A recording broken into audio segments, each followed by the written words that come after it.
That's one. That's one. All right. Lane Thomas, fine. Didn't give up too much to get him. You got your lid lifter, so to speak. That's not enough, though. I'm happy he's here. Slot him in there in right field. He mashes lefties. Awesome. Great. Had a little injury, came back. He's been playing well since. That's one. But unless he throws 93, can give me 6 innings on any given night, has got a maybe above average breaking ball, I'm going to need something else here from the Cleveland Guardians. I like that move they did yesterday. Buying low, little control, not too much money. A very Guardians type of move when you think about the trade yesterday for Lane Thomas. I need them to do the un-Guardians move sometime today before 6 o'clock. I can do that math right because it's 9 o'clock. There's 8 hours in a workday. They got 9 hours to go to get up to 6 o'clock and get this figured out on more trades for the Cleveland Guardians. We've seen steam start to pick up with some other teams. We've seen some of the moves, and I thought it was really interesting this morning to jump on ESPN from David Schoenfield, and he ran through the guys he thinks are going to get moved today, potentially not, and then more importantly, maybe the list he doesn't expect to get moved today. It all ties back to the Guardians on what moves they can make before the trade deadline. Do you need another one? Absolutely. And they took care of business last night against the Detroit Tigers, which is all that you ask. Like, I had a little fear when they scratched Flaherty. I'm like, oh, man, we struggle with the bullpen game. They did what they needed to do yesterday. Got a nice win. Get back after it today. Make that trade and getting it moved. Speaking of guys that like to make trade, Andrew Barry speaking yesterday at the Greenbrier. Some interesting things on Amari Cooper, but Barry letting it be known how he feels about the stadium discussion. Was that a plant from the Browns general manager? We'll get to that. We got our bracket. We'll dive back into a little bit of the grid today. We got the morning update. We got a 2 for Tuesday right here on Big Play. Welcome to the show, everybody. I am Matt Fontana. He is Ryan Tyler. Good morning. Happy to have you alongside. You can always follow on Twitter X at Matt Fontana Show. Drop a subscribe if you can on the YouTube channel. We're up on Twitch, and you can follow Instagram for any and all the clips at Matt Fontana Show. So big day today. And I have an excitement about what the Guardians are going to do today. There's no way that they're done. There is in no way that I think that they're done. And the move yesterday for Lane Thomas, does that suffice of I told you the Guardians going to make a move? Yeah, and that was a very Guardians type of move. What is he, 28? Team control for next year. He's not owed all that bunch of money. And he comes in knowing what? He mashes left-handed batting. He bats .326 on the year against lefties. For the Guardians, that would be the third best average. Stephen Kwan is batting .365 against lefties. Bro, Jose Ramirez in 94 games is batting .370 that's nuts. Against lefties. The problem is, you never faced lefties. You know what I mean? I feel like Jose is pretty much a left-handed batter now. We forget that he's a switch hitter when he goes over to the right side. So he comes in and, I wouldn't even say a niche role. He's an everyday player for you. Batting .253 overall. He's only got the 8 home runs. He had 28 last year. I know Antonetti spoke about that. About the change and not having so many home runs. And yes, he steals a lot of bases, right? 28. Fantastic. The Guardians, I don't want to say lost their identity on stealing bases, but, you got to get guys on too. So, I like that signing. It was a very Guardians type of signing, was it not, right? That you bring in a guy that is probably your everyday right fielder. You give up 3 guys that, prospect rankings, and people talk about Alex Clemmie, he's only 19. But Tana, okay. The other guy, I can't even remember, not that Ramirez, the other one, whatever. There were people that were saying, Clemmie's a top 20 prospect, but some people thought they didn't even give up 2 top 40 prospects. That's a low-level move. That's a low level, man. That's not a shot at Lane Thomas. That's not a shot at the guys they traded away. That's a good move. Does that suffice for you? Does that wet your whistle? You're walking the desert. You're dying. What was that Family Guy thing where they were walking and they find the pop machine and they go, no, it's RC Cola. No, I haven't seen that. What? I thought you were all about Family Guy. I must have not remember that. I'd seen. It's like some Brian and Stewie are walking the desert. and they see a Mirage, and they think it's a vending machine. And they get all excited because they're parched, and they walk up and they go, no, it's an RC Cola machine. They thought it was like a Pepsi or something like that. Does that wet your whistle? Does Lane Thomas do it for you as a Guardians fan? For me, no. And I keep coming back to the starting pitching and knowing, we'll get to Schoenfield's tears here in a second, but like he doesn't think Garrett Crochet is going to get moved today. What a screw up by the Chicago White Sox. And what a screw up by Garrett Crochet. He completely torpedoed everything with this, I'm not pitching in the playoffs unless I get an extension and all that kind of crap. Dude, you want to just lowly waste away with the Chicago White Sox, who have now lost, 15 games in a row after they lost 14 straight earlier? I saw this yesterday. The Mets in, I think, 1972 set the MLB record for the most losses in a season. They went 40 on 120. White Sox are on pace for 122. Nice. 122 losses. Is that not insane? That's nuts. You want to stick around there, man? All right, fine. Go ahead. So he's on that list now of most likely not getting moved. That hurts the Guardians because you would like Crochet to, again, I don't want to go to an AL team, but if he gets moved, then maybe that opens up for Jack Flaherty, who maybe is now the best starting list. And we're going to run through Schoenfield's list because he's got Flaherty on there. He's got some other starters. And is it attainable for the Guardians to go get somebody? But I want to start our 2 for Tuesday this morning. Do you expect the Guardians to make a big splash today? And it's kind of a 2-4 question on what we're asking. Because number one, we're asking, do you think they're going to make another move? Do you think that they have something coming down the pipe here over the next couple of hours to get to the deadline? That's number one. And then number two, you got to qualify, do you think it's going to be a big splash? And what do you qualify as a big splash? Like, sorry to Lane Thomas, that's not a big splash for me. It's a nice move, fine. That's all right. Not the big splash I'm looking for. And I'm going to ask the Guardians to dig a little bit deeper and get it done. So our first 2 for Tuesday has got really 2 areas of it. Do you expect the Guardians to make a big splash today before 6 o'clock? I'm going to hold out hope, and I'm going to say yes. All right? You can hear it when I say it, though. I don't know if I really buy it, man. Like, I'm trying to talk myself into it as I see all the other trades that are going on. I get worried, and I just don't know if they're actually going to pay the price. And, again, what you gave up yesterday was peanuts. That was nothing, right? Are you willing to go and get somebody out of your top 10? Like, I Googled it. Sorry, I closed it, but here we go. I've got the Guardians' top prospect list from MLB.com. I am just going to give you the top 10, okay? Chase DeLauder, Kyle Manzardo, Jason Chourio, Ralphie Velasquez, Daniel Espino, Juan Brito, George Valera, Angel Martinez, who's now here, Joey Cantillo, and Angel Genao. It's down in high A. Would you trade any of those guys today, Ryan? Yes. Yes. Every single one. Really? Everyone? Why? Because one of those is not named Travis Bazzana?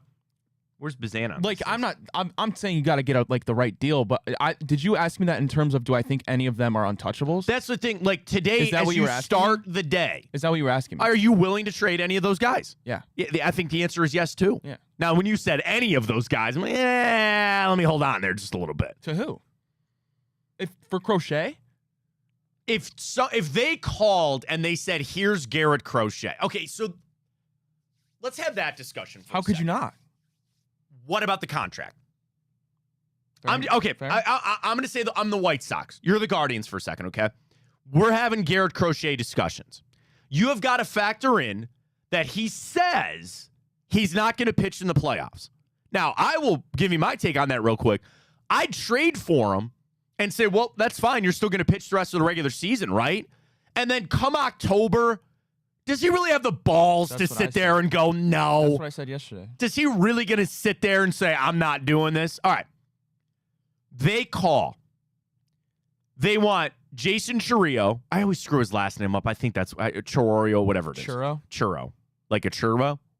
Like the dessert? Yes. Churro? Correct. Hot take, a little overrated. Fair. Places that have churros, I'm like, I'd rather have other things. I don't know. It's just me. They want him, Kyle Manzardo, and Angel Martinez. For Garrett Crochet? For Garrett Crochet.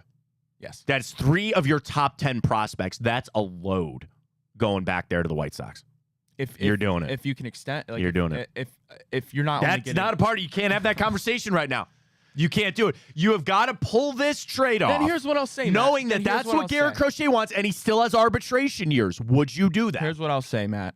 You haven't won a World Series in what? We're coming up on 1948. So we're going to be almost 80-something years. The longest streak in baseball. Would I rather take that chance to go win a World Series when it's obviously it's not in the clutch of your hand, but you are a legit World Series contender, and adding Crochet even boosts those odds higher? Yeah, because I'll take that with the chance to win a World Series over being mediocre for the next 20 years and not getting a single one. I mean, that's the debate that what the White Sox have got to understand, too. Or, I guess not necessarily the White Sox, but us. The White Sox can still trade him and go, he's not our problem anymore.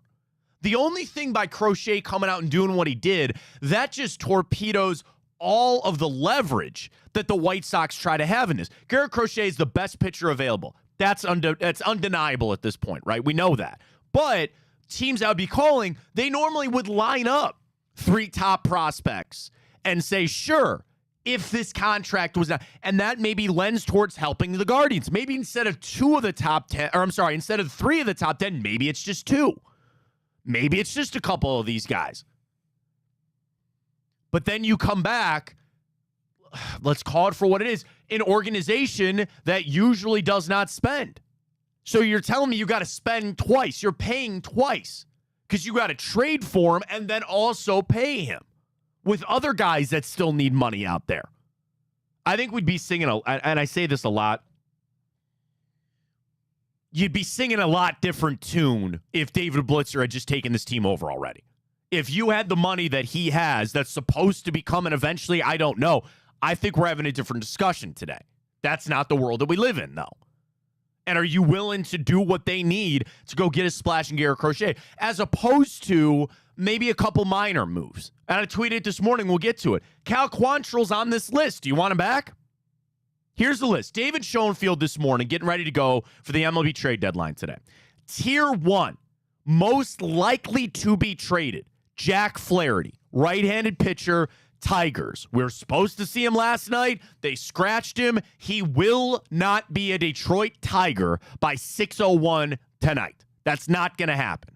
Best fits, Guardians, Mets, Brewers, Braves, Padres, Dodgers, Yankees. Everybody should be in on Jack Flaherty. He is a free agent after this season. He's only on a 1-year, $14 million year. 7-5, sub-3 ERA, 133 strikeouts, just 19 walks. I'm looking at you, Tristan McKenzie.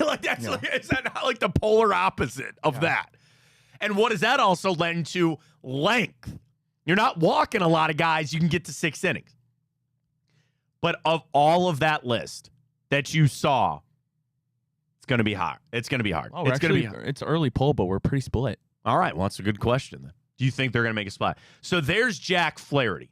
Next up, Tanner Scott. Now, he's a reliever for the Miami Marlins and a lefty. Best fits, Guardians not on the list. Then we get to Tampa Bay, which has got about half of their team on this list. Yandy Diaz, Brandon Lowe, Pete Fairbanks, former Guardian, Sean Armstrong. Is that the same Sean Armstrong? Hang on. Stand by. Is that the same guy that you... It is. It is. Yeah, bring him on back. And then Colin Poche, a left-handed pitcher here. Well, according to Bob Nightingale of USA Today. Oh, we already got some here. He says he believes this. He says this is an hour ago. He tweeted the Chicago White Sox believe that Garrett Crochet likely will be moved today, but Luis Robert Jr. will be staying. Okay, so that actually is funny. Schoenfield's article this morning said both of those guys were going to stay. Again, options here plenty. And then there's Cal Quantrill from the Rockies. Under team control through next season. Best fits, Twins, Padres, Guardians, and Mets.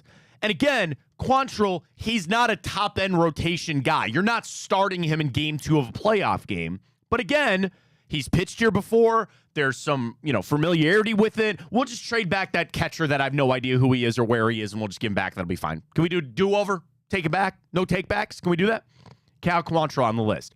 Might get traded. They're not getting Blake Snell. Tyler Anderson of the Angels. Kyle Finnegan, who I would like to have here, from the Nationals. Nestor Cortez. Bruh. I don't know. That dude weirds me out. Best fit. That dude's a weirdo. Padres, Brewers, Guardians. Well, you don't like the...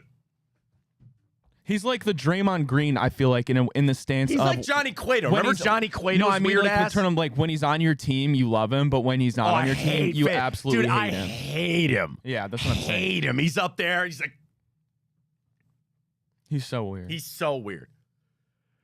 But he's going to get moved because the Yankees have 6 guys that are in the rotation. The thing is, Cortez, his last 5 starts, 7.2 ERA. Just go get Garrett. Not really my guy. Ryan Mountcastle, the Orioles, which could be interesting again that they're selling. What? I just want Garrett.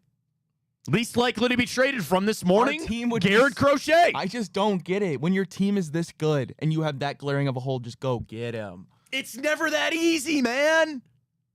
Here's what Schoenfield said this morning, which again is this morning, things can change.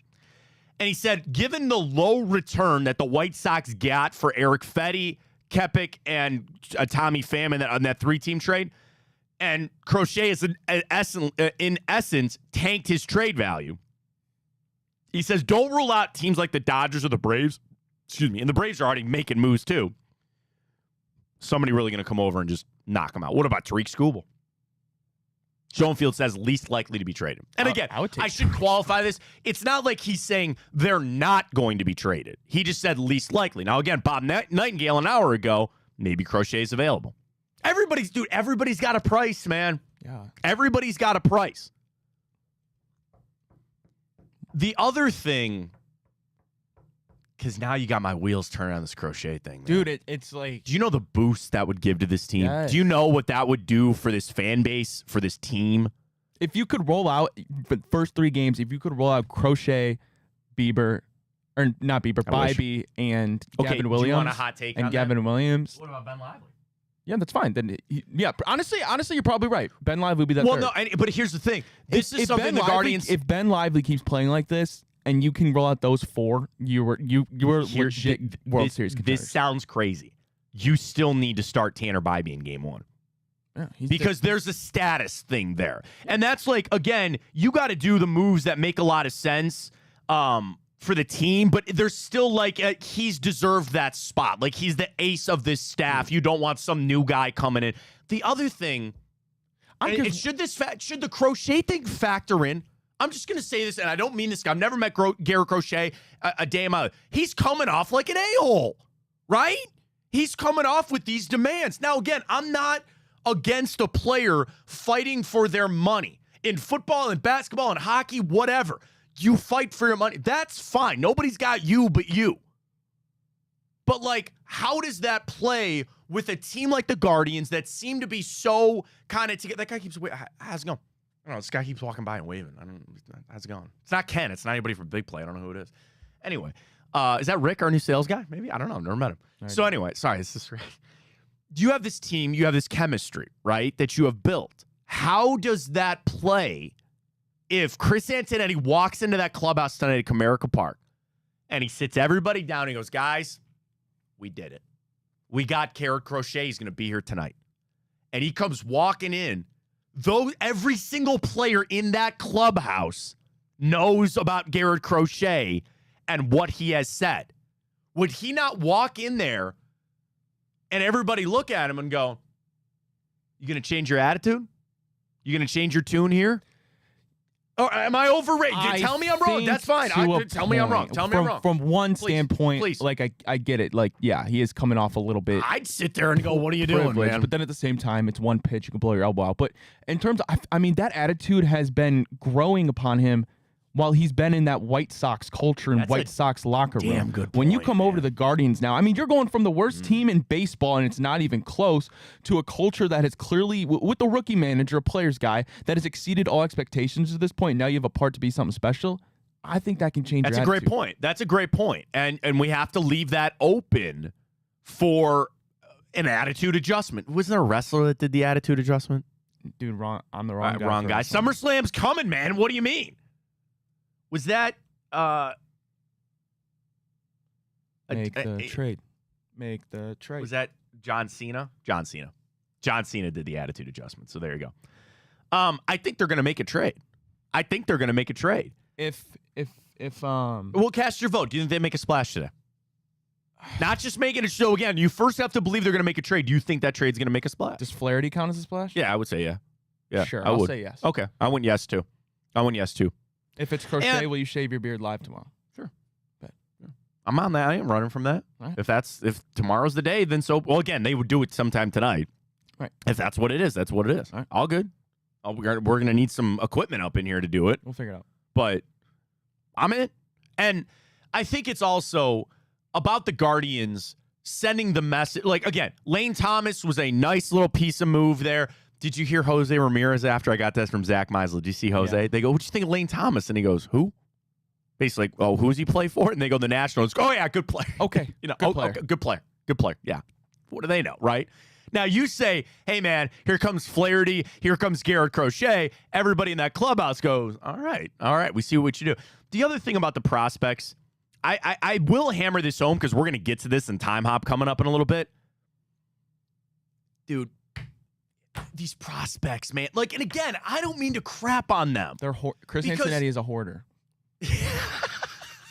He's a prospect holder. He I know, is. man. He is. You can't let him go. But like, that is the lifeblood of your baseball team. It's like draft picks for NFL GMs. That is their way to tangibly say, I'm good at my job.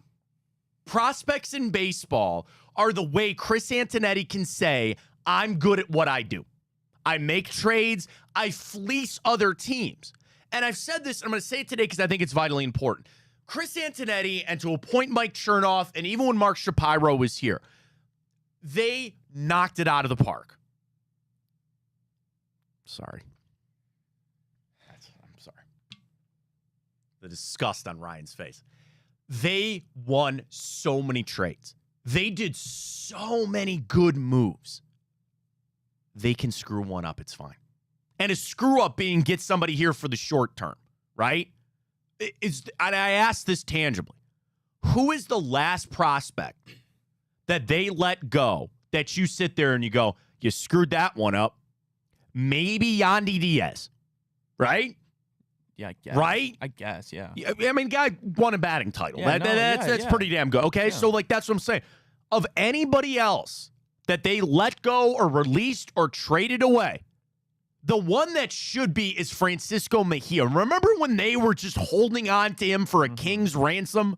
Yeah. And eventually they made that move for Brad Hand? They have just won over and over and over again. Guys, you can lose one.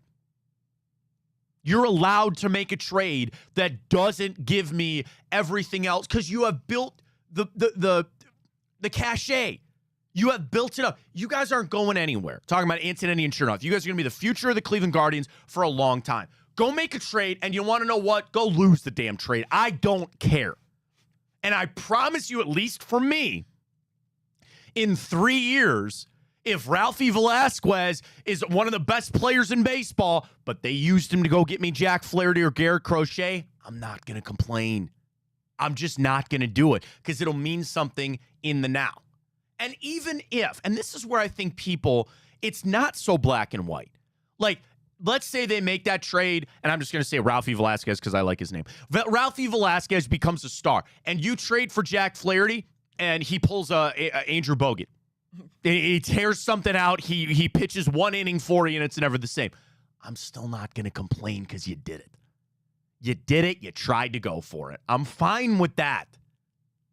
I also, how many years have we had trades that you just wave that white flag and you go, you know what? This ain't it. This ain't the year for us. I don't want to do that. I'm on the other side. I want to be on the other side. I want to be like the Braves. Man, Jorge Soler's coming back. Oh, my God, we were able to get this guy. I want to be on the other side. I'm FOMOing. I'm Squidward looking down on SpongeBob and Patrick. Everybody else is having fun making trades. I want to do it. That's a shot at Lane Thomas. Okay, Lane Thomas, a fine move. Everybody else out there having fun. I want to get in the action. Me too. I want to get in the action. Me too. I want to walk up to the table. We got our team event at Northfield Park tomorrow. I know they don't have tables, but I want to walk down. I'm going to slide some chips on that table. Let's throw some dice here. Let's throw it. I don't really play craps, though. You know how to play craps? Yeah. Do you? I don't play it, though. I don't know how to play craps. Blackjack roulette's pretty much where I'm at. I could do poker, but I don't like playing against other people. I'd rather just play the house. Yeah. I'd rather just play the dealer, you know? I did pick up a new roulette strategy. That's a lot of fun. You just do all side bets down the side. Or they call it street bets. You do those down the side. Then you put a little bit on the end. You're basically 70% covering the table, and you'll get your return on it. That's how you build up your little bankroll before you start playing on the inside. Okay. Good to know. If we have, they have virtual, we have our team event tomorrow night with everybody, Big Play. It's gonna be a lot of fun, but it's at Northfield Park, and I know they only have like virtual. I just don't know if they have virtual blackjack and like virtual roulette and stuff.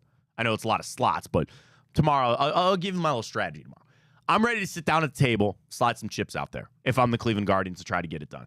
All right, Ryan's on the Twitter this morning. We'll have to see if anything else is coming out as we start to get rolling here. Up till 6 o'clock Eastern tonight for the Guardians to make a move. Quick comment on last night's game. Hey, man, good job. They scratched Flaherty. They didn't want to win that game.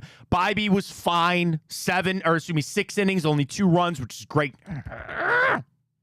Missing my strikeouts. They did void my bet, though, which was great. I had the parlay for Flaherty, Bybee 5+. Angel Martinez got the hit. Guardians minus a 1.5. Smoked it. Because I thought they were going to cash me. I thought they were going to lose me because Bybee only got 2, but they voided me. So well done.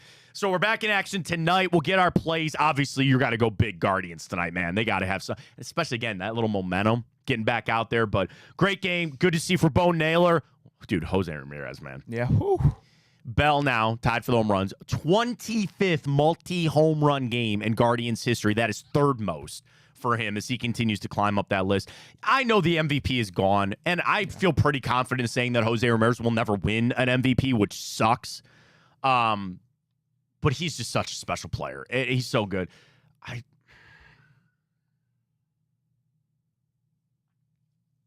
We won. I'm not going to complain. What's wrong with Steven Kwan? Nah, you can't say that. Dude. You can't say that. Dude. You can't say that. He's dropped 50 points. It happens. When you're batting 400, it's going to happen. Dude. 0 for 5. Just 0 wait. for 5. Just wait. Okay. And you want to know what? What worked? Sitting Josh Naylor for a couple of days. Look at him come back yesterday and had a nice game. I think we need to sit Kwan. I think we need for his own good, for our own good. Something's wrong. Now, the same thing. You could go to the basketball adage of a shooter. You keep shooting, right? You are good. You are an elite hitter. Steven Kwan is an elite hitter. So you keep putting him out there and saying you eventually have to figure this out. That's one tack. The other one is, hey, man, you got to sit down for a couple of days. Again, they won. I'm not sitting here to rain on anybody's parade. But that was one I was like, ew. But great win. Well done. Take care of business tonight, and we'll get to it. Flip it over to the Guardians the Browns. It'd be weird if the Guardians were at the Greenbrier. The Browns are out of the Greenbrier. Got a chance to talk to Andrew Berry yesterday.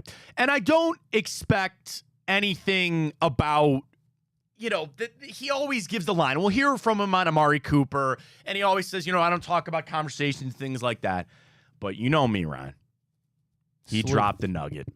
He dropped a nugget yesterday.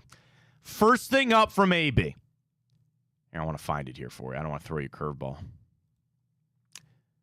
Do you expect to restructure some players? Now, what have I been saying all offseason? And by the way, Jack Duffin's going to join us on Friday from the OBR. Capologist is going to be on Friday. I have ridden this horse into the ground that I didn't think they were going to restructure Deshaun Watson. And so far, I look pretty good on that. I am leaving the door open. You still have some time. But here's Andrew Berry. Do you expect to restructure any other players as we get towards the season? Audio courtesy of the Browns.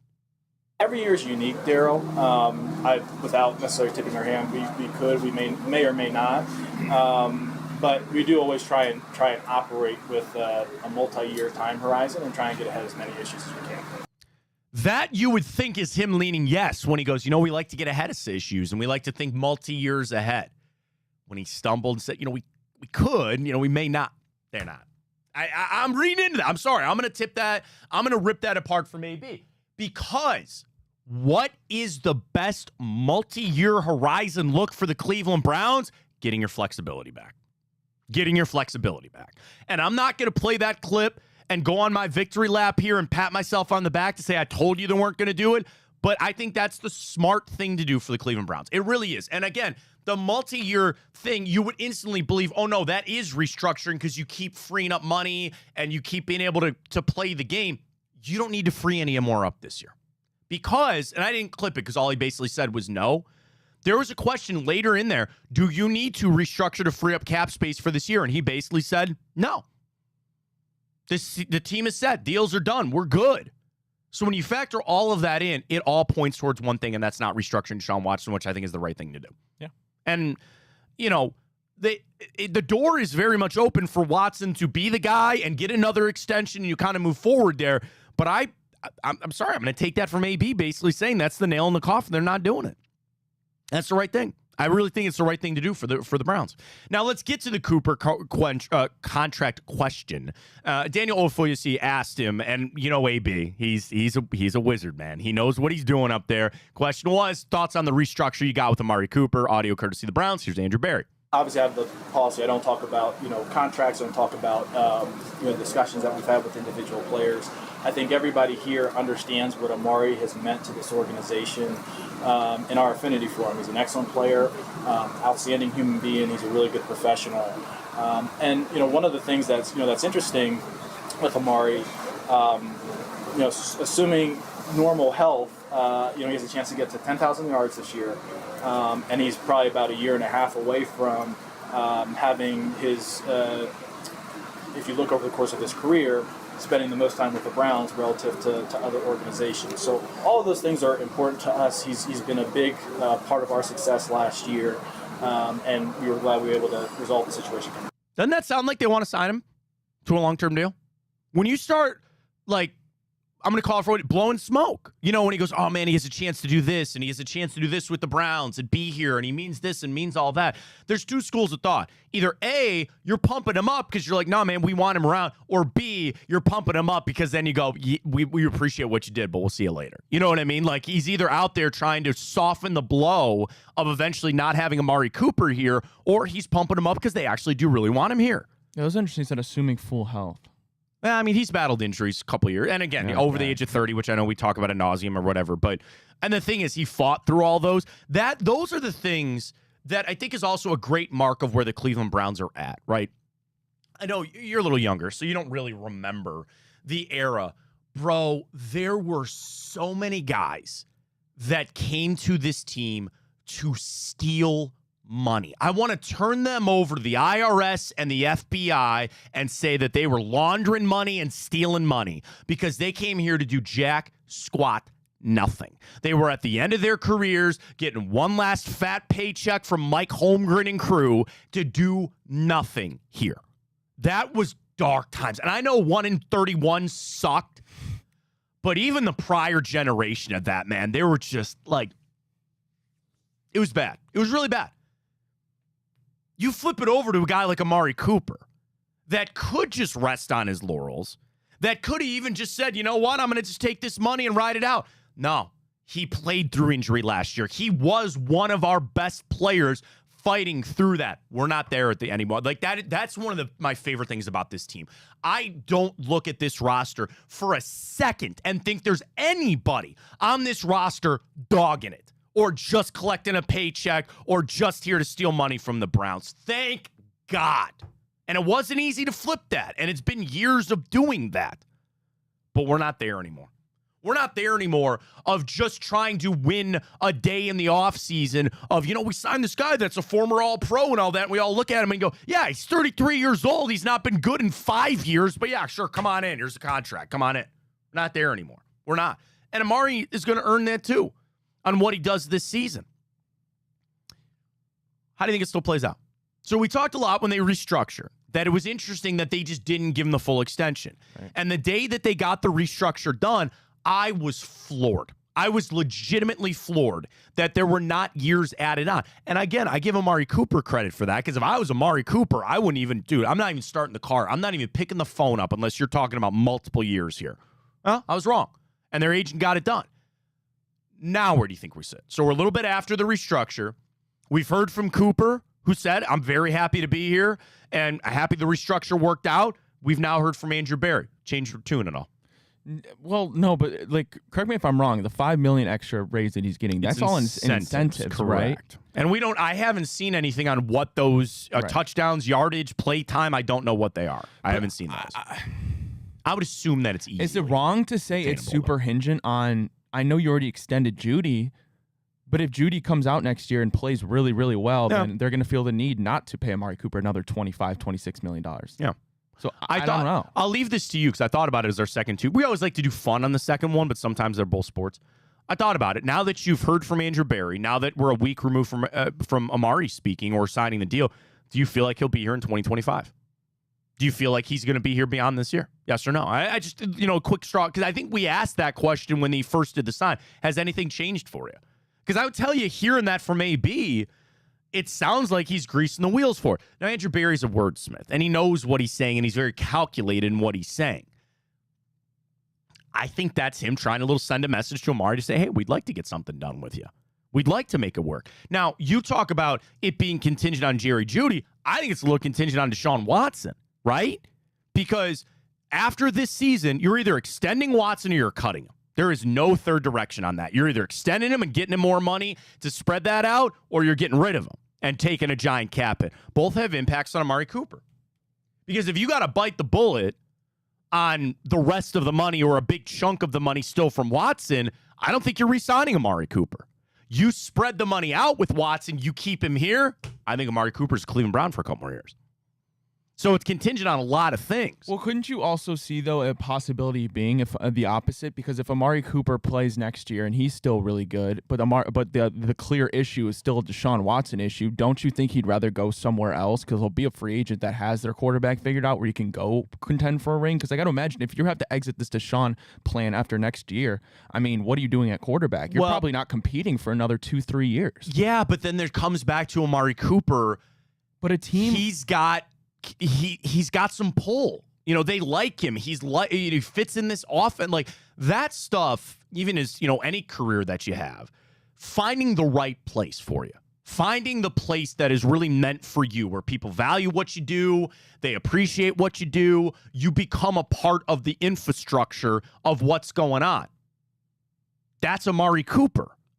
And I'm not saying you can't buy that, but you know what I'm saying? But everybody's not Joe Thomas. No, I understand that. But I'm just saying, I guess it would probably say it'd mean a little bit more for Amari to do it here, and it means a little bit more for the Browns when it comes to Amari Cooper. Now, they got to play hardball where you're right. I think another big one that we haven't mentioned is Cedric Tillman. If Cedric Tillman shows up and shows to be a viable option, then that changes some things too. Yeah, I don't got much faith in that. Do you think Barry was just trying to blow in some smoke there? You think he's blowing a little bit of smoke? I don't know if he was blowing anything. I just think he was just, I don't know, saying. Just waxing? Yeah. A little waxing poetic there. I think it's interesting to whenever he talks about Amari Cooper, it's always, and again, I think that's probably what any general manager, they speak pretty glowing. I don't know, man. There's some GMs out there, you're like, why are you talking so much crap about your own guy? Dude, can you believe some of this crap coming out from Dallas? Yeah, man. So, I don't know if you caught this. I played it last night on ESPN. Stephen Jones, who's Jerry Jones' son, he's like some EVP with the Dallas Cowboys. He tried to make a pitch that Dak Prescott, Micah Parsons, Trevon Diggs, and CeeDee Lamb should take a pay cut because they live in Texas and there's no state income tax. He said that. And I go, what are you doing? The Brown family with the Bengals.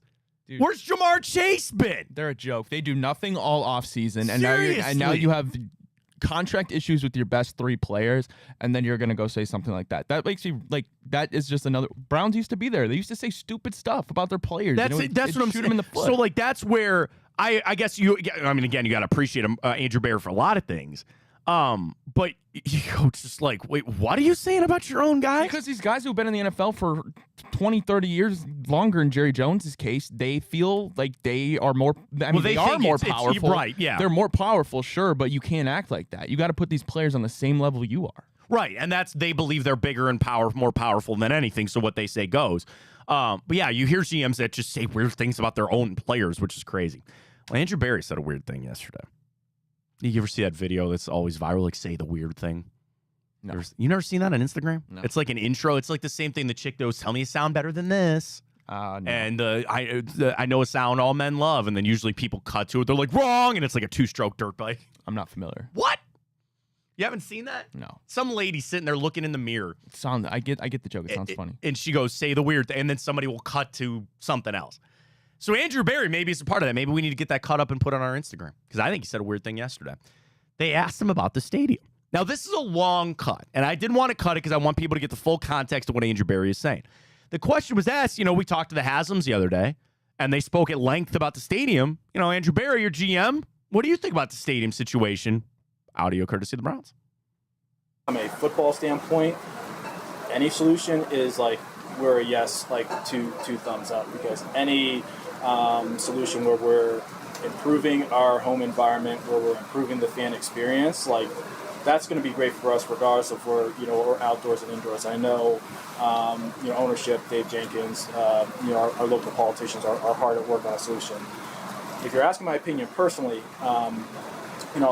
I personally think that we are like paying these guys to be athletes as opposed to gladiators. So I'd prefer like the dome solution. I'd prefer to be indoors.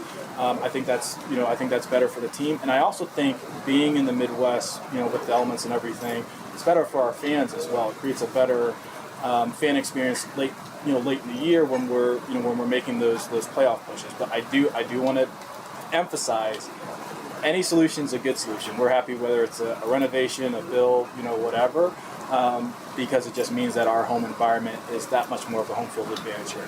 All right.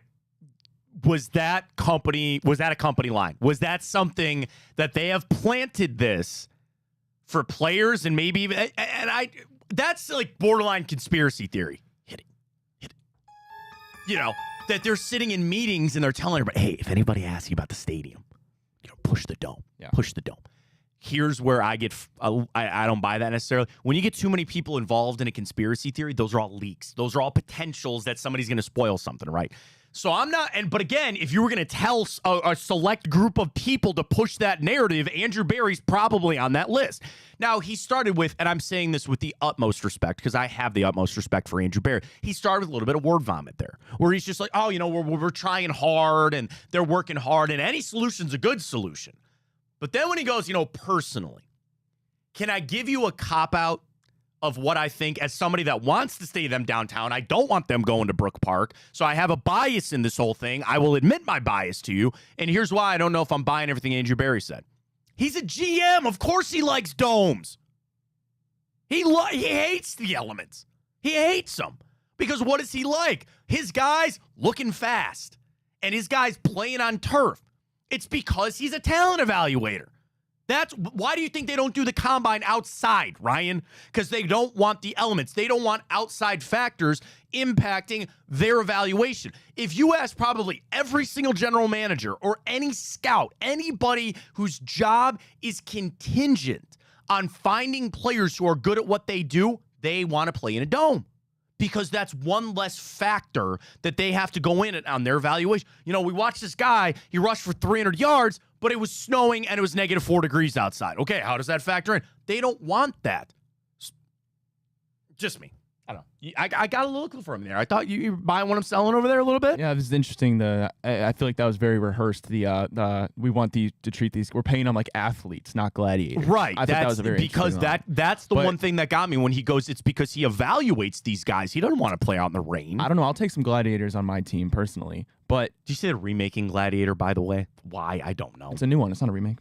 Oh, it's a brand new one. Yeah, I'm pretty sure. Great. Is it Pedro Pascal? Yes, doing that. And Denzel Washington. I do like Pedro Pascal. I'm just like saying Denzel you can't tell me. I like Denzel that Ward over there's Denzel no- Washington, but same You thing. can't tell me there's no factor in it being outside and cold. Like, I don't think our defense nearly in the back half at home. Yeah. Right. What was the issue? Is they were amazing at home, but they were pedestrian on the road. Right, And but those sometimes- games were played in domes on the road too. Like That's my point. You know, and I'm just saying there's a factor to it that I don't think you can deny fully, that the Browns played better defense at home because they were in their elements. I don't even know how much I care about that. You know, I have a lot of some of my fondest memories literally are going to games in December. I'm in coveralls. Like you gear up to go to the games, right? And you sit out there in the cold, and there's an element of that being a part of Cleveland Browns fandom, I'm right? just saying our worst defensive game last year, we were in a dome. Then you start talking about what the players want. Every player would rather be in climate controlled so they don't have to sit there in a tent on the sidelines and freeze their asses off. I get all of it. And what Barry was talking about, I think, is truly the company line where they sit there and they say, this is fan-driven. What did Jimmy and D Haslam say? 90% of our decision-making is what's best for the fans. Well, of course, what's best for the fans, that they can wear their parka into the stadium and take it off, and they're just in a jersey, and it's a nice, balmy 73 degrees inside the stadium. That's nice and easy. I get it. I just am all about location. I don't care about the dome. I just don't want them leaving the city of Cleveland. So I heard what Barry said. We all did, obviously. That's why I wanted to play it. And I think that was truthfully a personal, like, just how he feels about it. But he's also a powerful figure within the Cleveland Browns organization.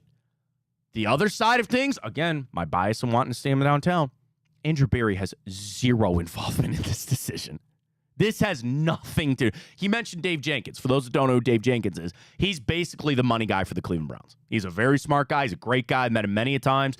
He is on that side of things, heading this up with the Haslams, with J.W. Johnson, with, I'm sure, a lot of important people. Andrew Barry factors in that decision 0.0%. Yeah, 0%.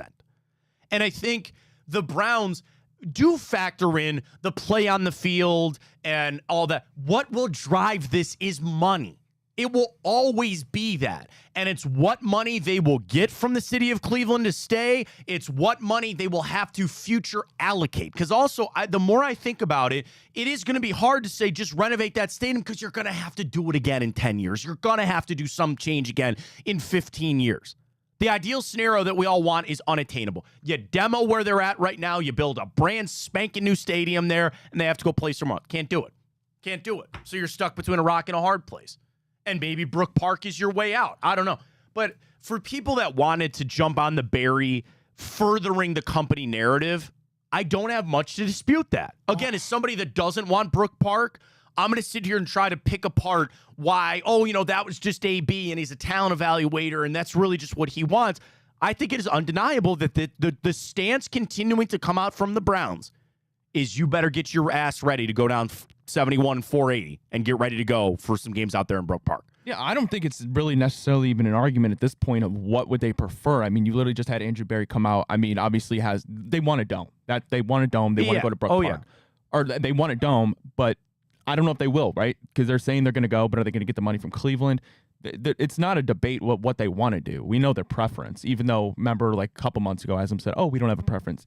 Yeah, you do. No, they do. And the thing is, no matter what you do, there will be concessions. There is no perfect answer that everybody is having. No matter what you do, you're going to have to eat something.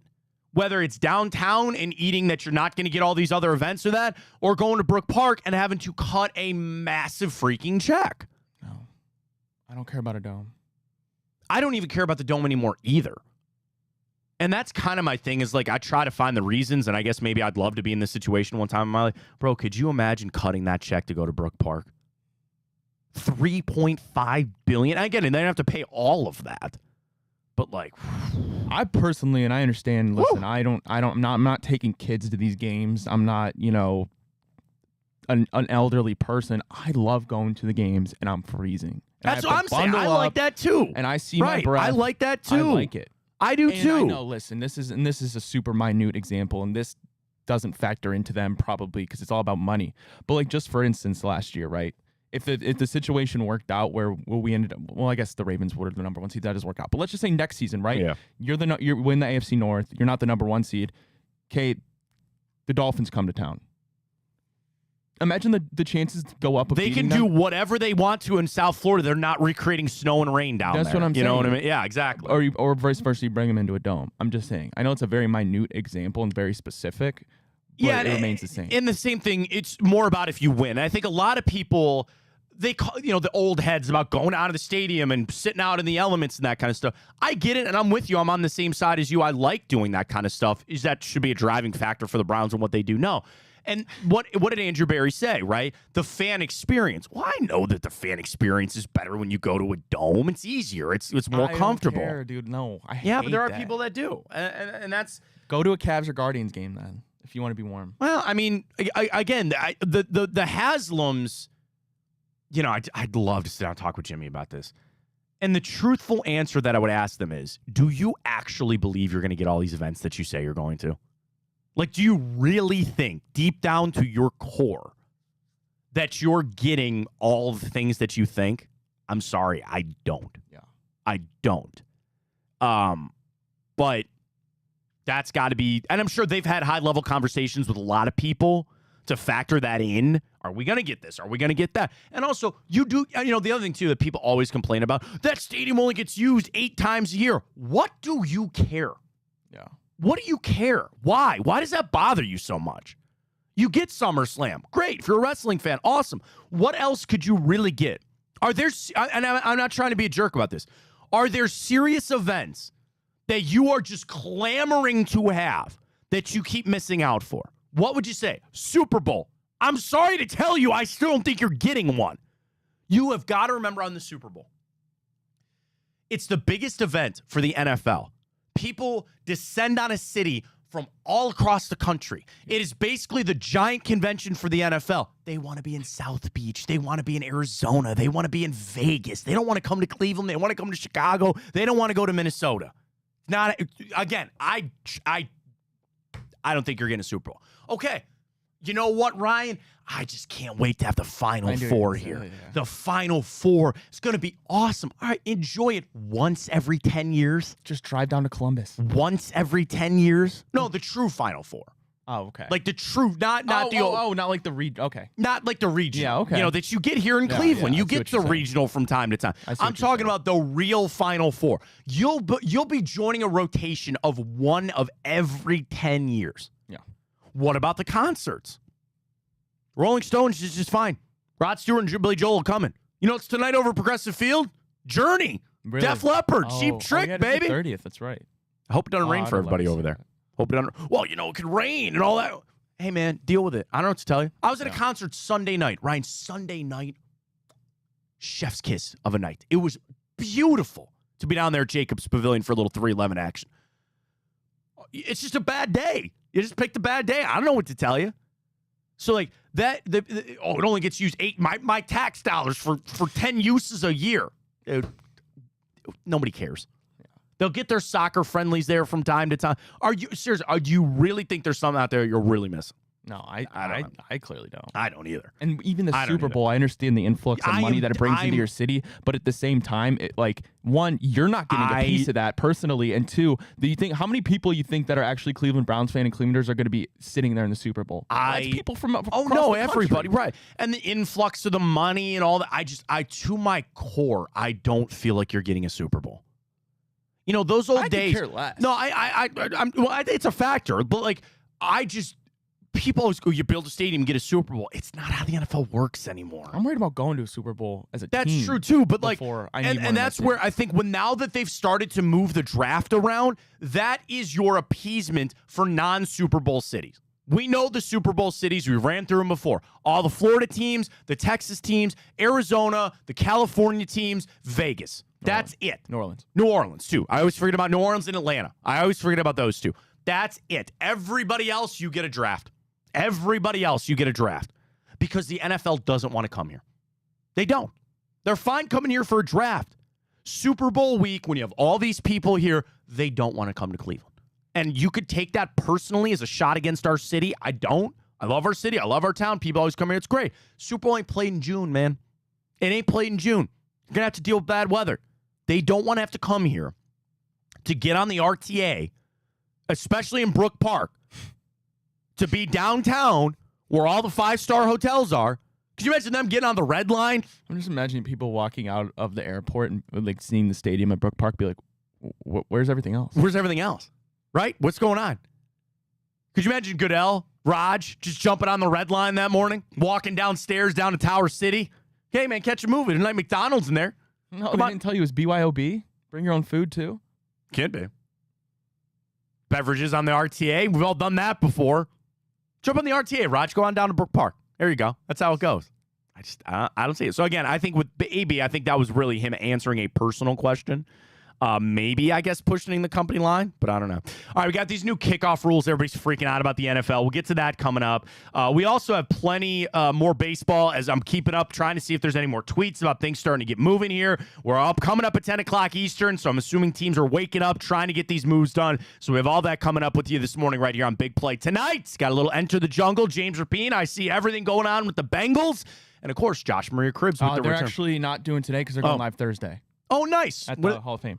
Oh, that's right. You told me that. They're going to be down there. That's going to be awesome. Dude, wait a minute.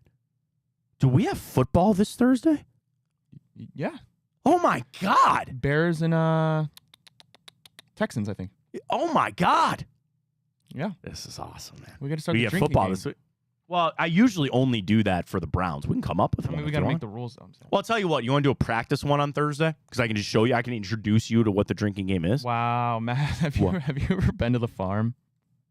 I saw it. Everybody's tweeting out that Haley Hawk-Tua chick's coming. What in the world is that? Can I ask a question?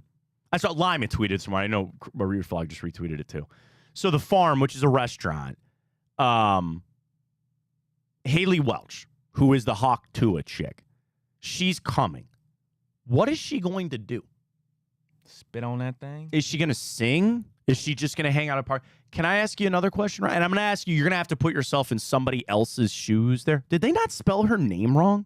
How's her name Haliey? Isn't the I supposed to be before the L? Haley? Am I wrong on that? Are you looking at the poster from the farm? No, you're right, because in the comments they spelled it right, but on the poster it's wrong. Okay, we're off to a great start. Why would you go? And I'm asking you, I'm trying to ask you knowing that you would not want to go. Yeah. Why would you want to go? To tell people, take a picture? Know. Who knows? Hey, man, I ain't knocking the hustle. Good for her. She's probably making good money doing that. Haley Welch. I guess we'll give him some free promo here. What day is it? Saturdays? Saturday, August 3rd. Oh, this Saturday. Come sing all your favorite country songs all night live with live music starting at 7 o'clock. And Haley Hawk-Tua Welch. I'm sending out the Kylian Mbappe meme. I will be there no matter what. Haley Hawk-Tua Welch. That is a crazy name. Not prime time, not the minister of defense, like all the cool nicknames you could have. It's Hawk-Tua. How much money do you think she's made? What do you think her net worth is right now? I don't know. I don't care. I don't want to think about it. It's maybe Haley sad. Welch. Net worth. Yeah, they don't have her on here. It's probably too early. Because, again, she could just charge people for appearances. She could charge for posts and all that kind of stuff. Hey, man, good for them. I'm busy Saturday. I won't be there. What are they going to charge for cover? What would you pay to get in there? $20? They'll probably do like 20 $50? What are you doing to go see Hawk-Tua chick? What are you going to do? Just ask her to, shoot a video? Hey, hey, Haley, hey, can you send my buddy Ryan? Can you say, hey, Ryan, Hawk-Tua? Thanks. She should get $10 a pop. If she's not on Cameo yet, she's dropping a bag. Oh, she's got to be sitting there at a table, and they're just walking up. $10, you want her to say Hawk-Tua. $15 if you want her to shout out a friend. That's crazy, man. That's crazy. All right, well, shout out to him, I guess. There you go. And we got SummerSlam this week. She'll be in town with SummerSlam. What if she shows up at SummerSlam? Should I reach out, get her on the show? I'd talk to her. I would love to talk to her. If you can do that, you knock yourself out, buddy. If you got some back channels, talk to somebody at the farm. They got to know. We'll happily promote that. We already are. I'll talk to her. Sure, I have a lot of questions. For Haley Welch, the Hawk-Tua chick. All right, well, that's coming up this weekend. Get ready for that. All right, let's catch a break. When we come back, we'll dive into the morning update. We'll see any more news on the baseball front with all the trades. We'll give the damn grid another run today. You want to flip over and do something else? Well, the Browns are on the one today. Oh, okay. So we'll do the Browns today, coming up with that. So we get to the grid. Interesting time up. What if we do this? Hear me out. All right. Yeah. If we get the football one right today and the basketball one right today, it counts for yesterday's. Okay. I'll listen to that. I haven't looked at I never look at them beforehand. I haven't either. All right. So we'll see. All right. We'll see how it goes. All right. Stay with us. Fontana Show Hour 2 coming up. Well, how do they know I'm doing this? Did somebody leak this out? It's social media. Oh. It's just that's the way social media works now. I thought maybe you were just running that yap.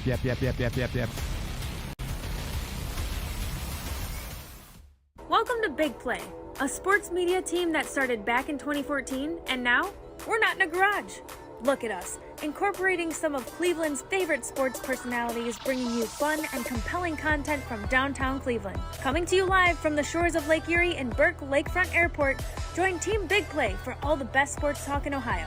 Check us out on social media at Big Play, bringing you fun and compelling content from downtown Cleveland. Anthony Schlegel, just how physical he was. You saw the girth and the power and everything he was bringing to the table, especially when he was a nice beefy 255 playing middle linebacker. We were called soft last year. You don't want to be soft, especially when you come to the playoffs. So that's going to be a process throughout this season of establishing us as a harder team here in the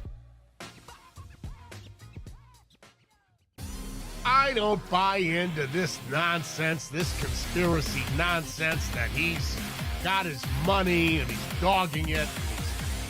That's ridiculous.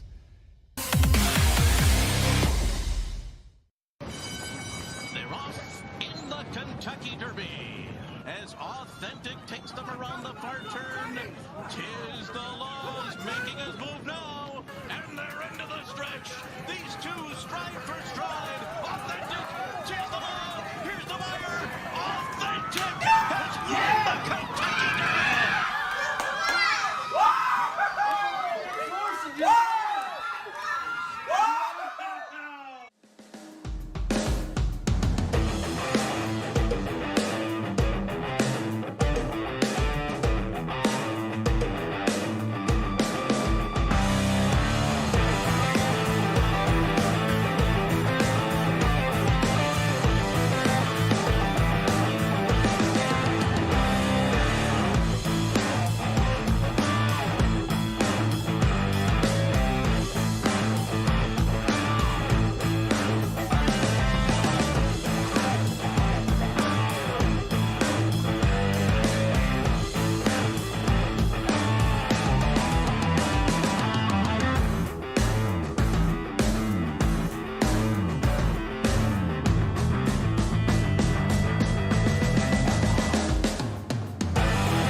Padone's already over it. He's already trying to get a hold of Hawk to a chick.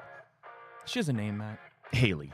What does she want to be called? Hawk to a chick? No. Or that's Haley? So disrespectful. I'm not. You can't call her Hawk to That a chick. Why would we even be talking to her if it had not been for that? I'm not guaranteeing anything. And here's the thing. I'm sure everybody else is reaching out to her. I'm sure that every other outlet here in town are reaching out to her. So hopefully she reached out. Padone's on it. Welcome back. Fontana Show right here on Big Play. Home maybe of Hawk to a chick in Cleveland. I don't know. We'll find out.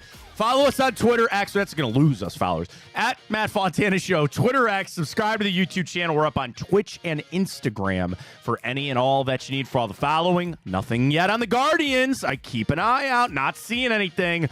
But we'll see how it goes. Ryan's got all the stories. Let's get to it. Alrighty, Matt. Well, the Guardians win Hawk yesterday. to it. Another Tanner Bybee great game. Day, They remain 5.5 games in the lead of the AL Central tonight. Afternoon game, 1:10 first pitch. Gavin Williams on the mound. He looks to get his first win, Matt. Dominate today. The word of the day is dominate for the Cleveland Guardians. Tigers don't deserve to be on the field for you. We got to wait for the trade deadline coming up at 6 o'clock. And, we sent the clip out of us yesterday, and I said that this weekend series against the Phillies, I think, forced the Guardians to do something. Somebody came back, you beat a struggling team, and the Phillies are struggling right now. They got smoked by the Yankees yesterday. I get it, but it's still the message being sent. It's still that you are 5.5 games up in the AL Central. You are staring down the barrel of being the 2 seed, maybe even the 1 seed in the AL and getting a bye into the divisional round. Facts. Come on, man. Go do something. Get it going here. And again, these games, you took care of business. Sometimes those games are even more satisfying than like a bludgeoning or a game that game like, dude, you took care of your business. As long as you do that in baseball, if you won every game that you were supposed to, you'd be doing all right. Guardians supposed to win yesterday. They're supposed to win again today. We'll get to our odds coming up. I'm feeling the Guards minus a 1.5 again today, though. Alrighty, well, the Guardians did wake up yesterday, correlating, I should say, to the trade deadline. They did get Lane Thomas, outfielder from the Nationals, Matt, in exchange for 3 prospects. Pitcher Alex Clemmie, Rafael Ramirez, and Jose Tena. Yeah, I mean, you didn't give up much. Clemmie was the biggest one. He's only 19, so like a true prospect on that. You got a guy that has control for next year. He's not making a lot of money this year. He mashes left-handed hitting, and he's a right-handed bat. I mean, the Guardians, for the longest time, have just always been so left-handed dominant. And it's funny that I think about baseball, right? Ryan, you and I played forever. How many left-handed batters did you actually know, right? A handful. Everybody was a right-handed batter. Now, the other thing, everybody is a right-handed pitcher. So I think as parents probably grown up their kids and they're like, no, switch over to left, you need to be left. Now it's unbalanced the other way. Now, still, you very rarely find left-handed pitching. Maybe a couple guys in the bullpen, maybe a starter, and everybody's right-handed. So that's where right-handed bats can be in a premium a little bit. So the fact that you add another right-handed bat to go with your David Fry and other than that, is it all just switch hitters? Oh, no, Will Brennan. Is Will Brennan not right-handed? No, Freeman is. Tyler Freeman is. Yeah, Brennan's a lefty. Yeah, Tyler Freeman's right-handed, but he's lost his spot, in the in the lineup for right now. Yeah, I mean, to have a true right-handed bat, I think is nice. I'm not going to go over the moon. This was a nice little start, but I want another one for the Guardians. Time's ticking. They got till 6. Alrighty, Matt. Well, we talked about this a little bit earlier today, but White Sox general manager Chris Getz expressed his disappointment in Garrett Crochet's camp, what he called tactics, as it's known. If he's going to pitch in the postseason for a team he gets traded to, well, he wants an extension, Matt. Hasn't been dealt yet. Obviously, he's the remaining gem in this. It's not class, you would say. Yeah, you say trade class if you want. Yeah, sure. We can go trade class. He's yet to be traded, Matt. If you had to give us a percentage that you think the Guardians land Crochet today. 5. Ooh, that's low. 5. I mean, the thing is, the Guardians can compete with anybody on the prospects that they would give up.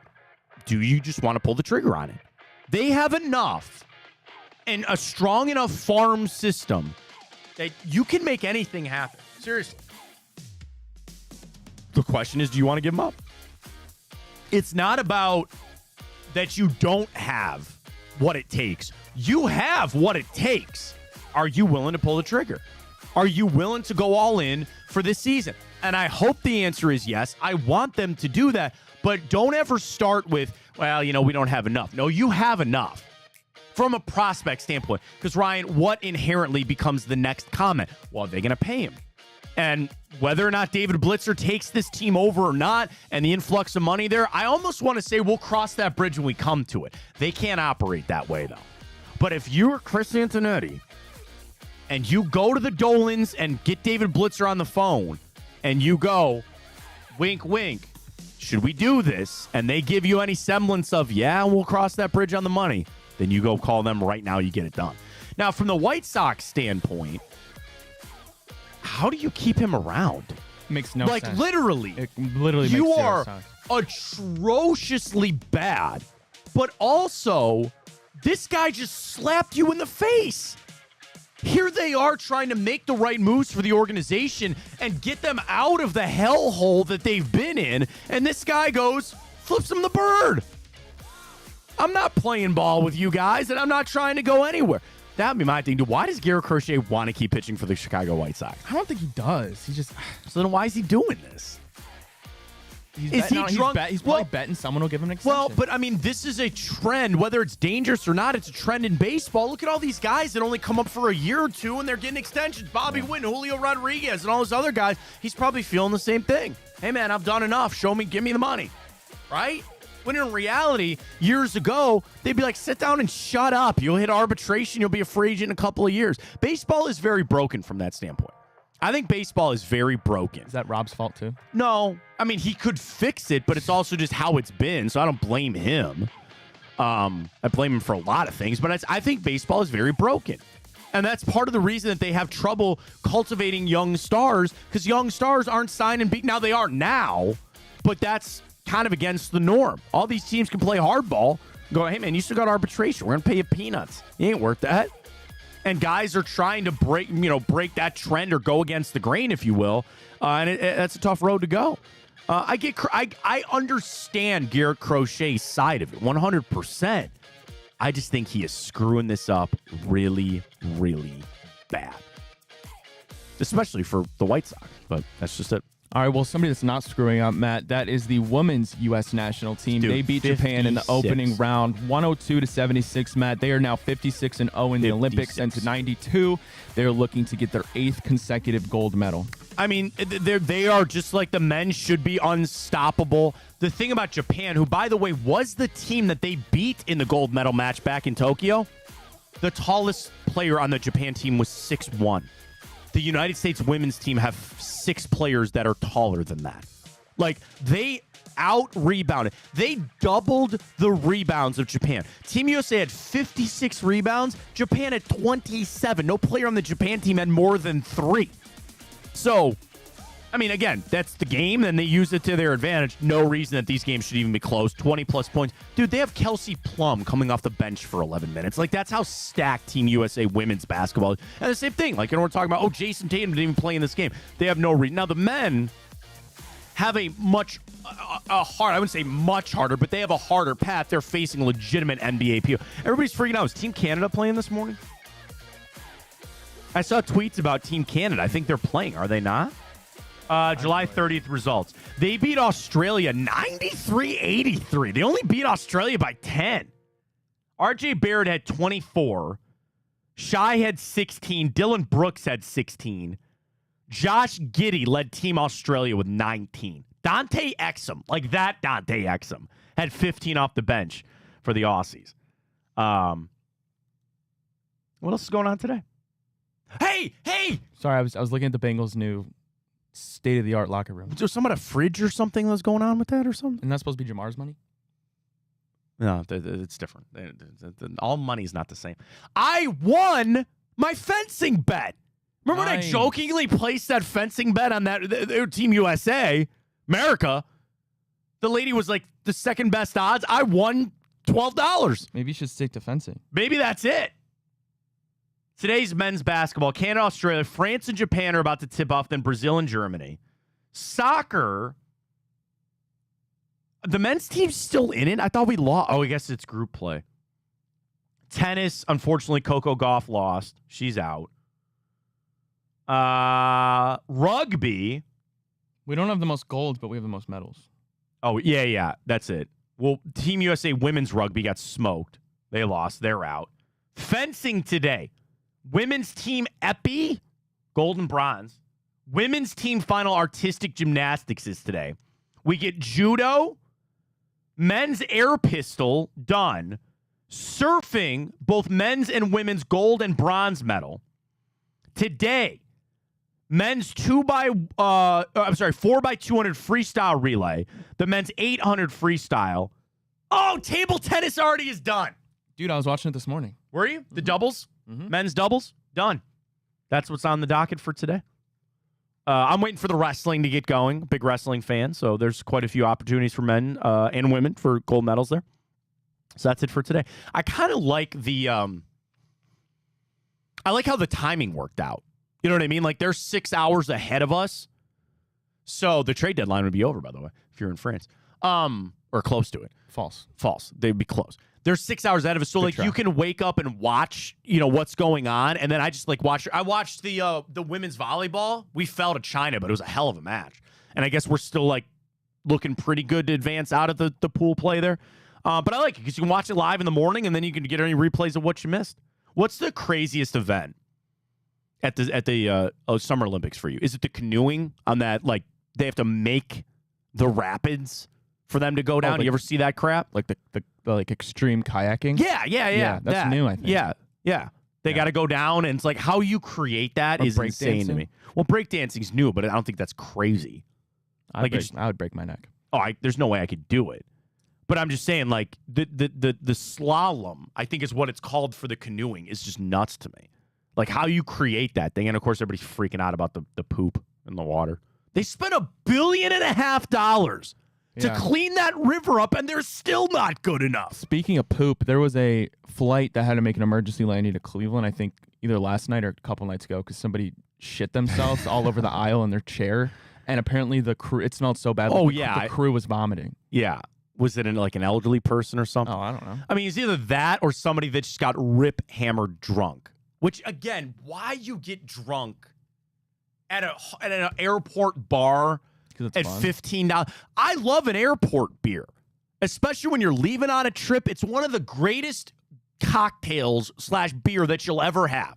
Is when you get to the airport, you're about an hour out from your flight, pour me a Bloody Mary, and then you get on the plane. Yeah, I'll have a Bloody Mary, this or that. But to just get hammered on the plane is not something I've ever wanted to do. If you took a shit on a plane, would you try and hide it for the rest of the night, the flight? Or would you be like, I just shit myself? At that point, I'm hoping I would have my faculties enough to get to the bathroom. Squish on your butt the whole night. Well, then you just look around. What are you trying to do? You're trying to hope that people don't know it's you. How itchy that would be. Well, the thing is, you just got to fake like you're asleep. If that happens, you have only one way to go, and that is fake like you've passed out. Now, the problem is they're going to call over the flight attendants, and they're going to try to wake you up.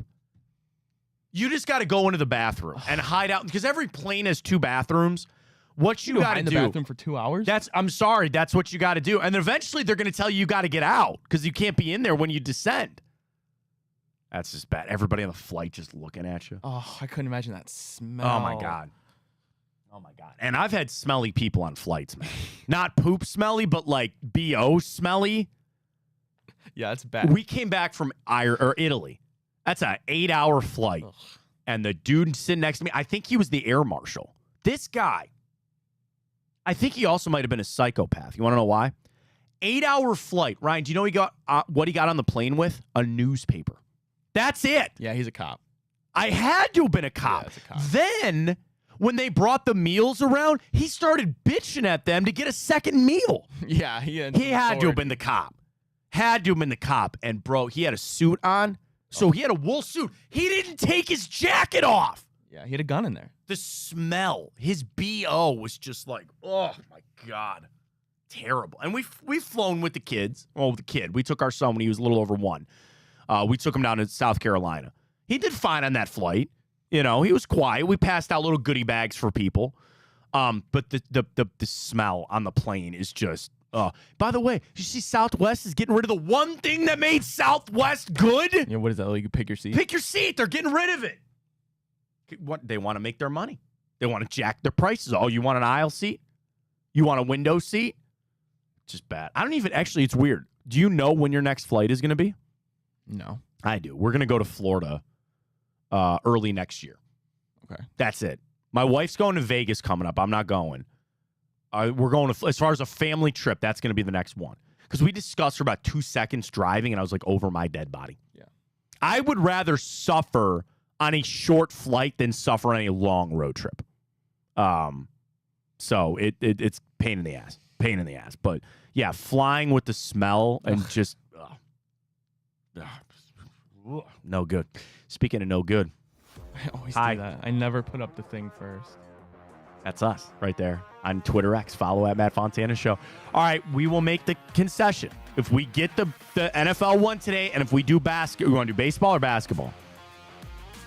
Let's get this one and then figure out where we're at. All right? You know how the grid works. It's kicked our ass a lot of days. We're trying to get you another giveaway. Go. Sure. Jarvis Landry. Yep. Austin Hoopa. Hoopa! Scared the shit out of me. Sorry. Get city hands, Mr. Hoopa.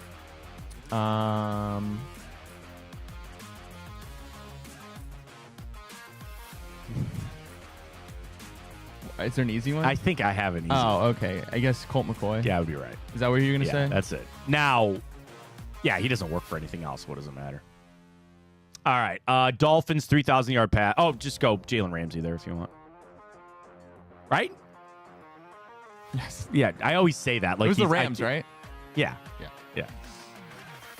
Okay, that paused for a second. I was like, God. Okay. All right, I just want to kind of finish it out here. Rams Falcons.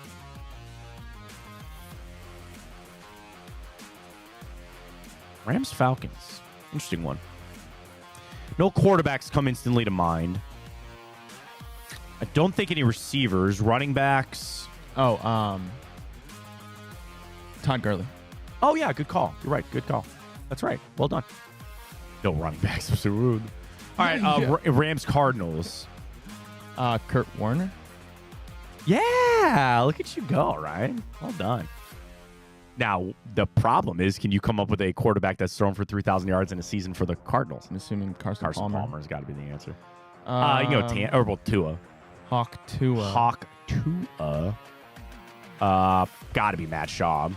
Just going to do Matt Ryan. Oh, Matt Ryan. Duh. Such an idiot. And, all right. Nice, easy layup for us today.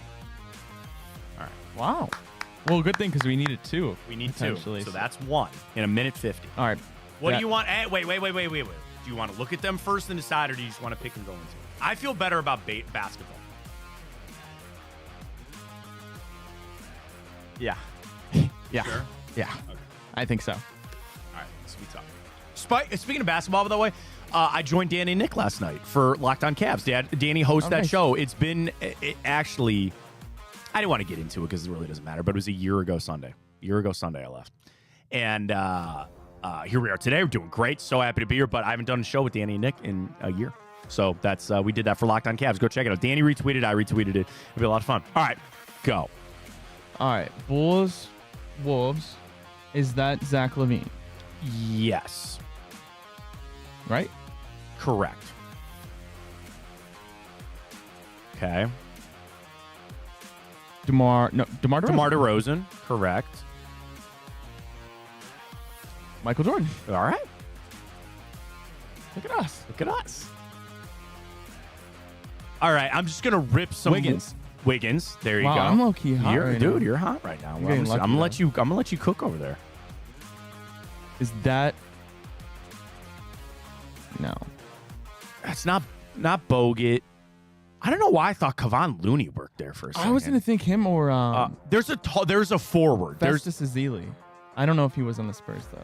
It sounds right, but I don't know. Oh no.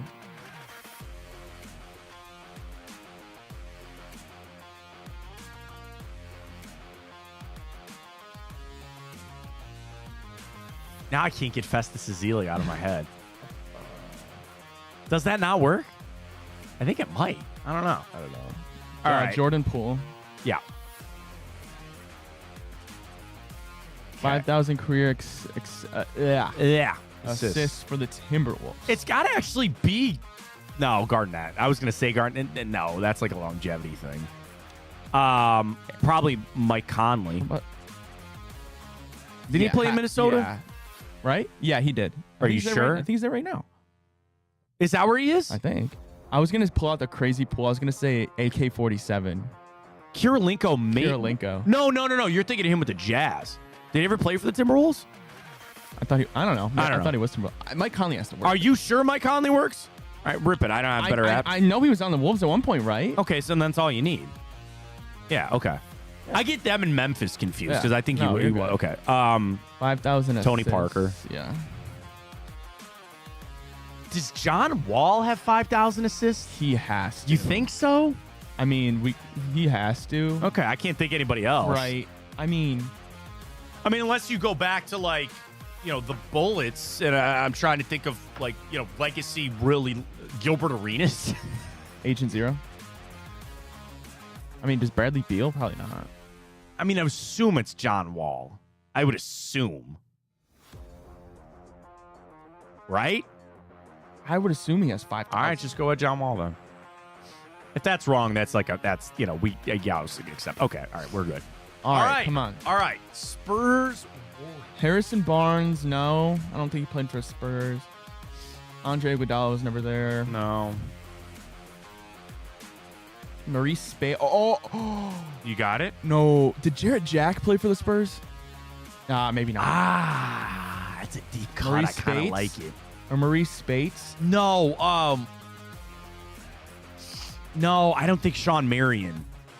He was with the Suns. I don't know if he... Matt Bonner? I don't know if he ever played for Golden State. What about Matt Barnes? I don't know if he... Was he on the Spurs? I remember on... I feel more confident he was on the Spurs than he was on the Warriors. I don't know. I just remember him on the Clippers. Oh, maybe that's what's screwing me up. Maybe that's right. I don't know, man. I think Matt Barnes might work, though. All right, well... Hold off. We got time. Is there like a legacy player we're missing? Baron Davis. Does that count as a legacy player for the Did Warriors? Ramon Sessions ever play for the Spurs? Yes, I think so. That's my new leader in the clubhouse. If we can't come up with something Ramon better, I Sessions. like Ramon Sessions. I'm between Matt Barnes and Ramon Sessions. Those are my two favorites thus far. Delonte West? Kenneth Faried, I don't think he's on Golden State.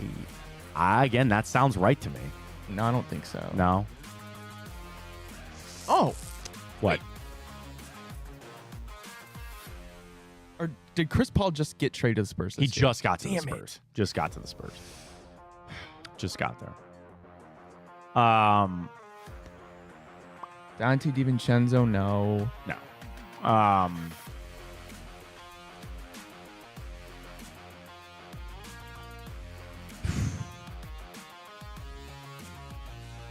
don't know. David Robinson didn't play anywhere else, right? Tony Allen? Did he play for the Warriors? That's a good pull, too. Jamal Crawford, he's been in a lot of places. Oh, I didn't know he's a minority. I didn't know David Robinson was in a minority owner of the Spurs. Good for him. Yeah, he only ever played there. There's a big man that I'm missing in that. You think so? Yeah. Like, again, Festus Ezeli is close. Who was Tiago Splitter? That's a good pull. That's a good pull. I want to say Jarrett Jack played for the Spurs. I don't know though. I mean, I could... Tiago Splitter.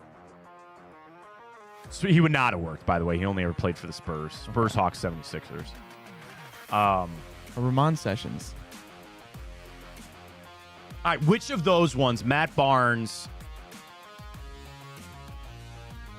Did we say Thabo Cephalosha? No, we were talking about Festus Ezeli. Yeah. That's what we were talking about.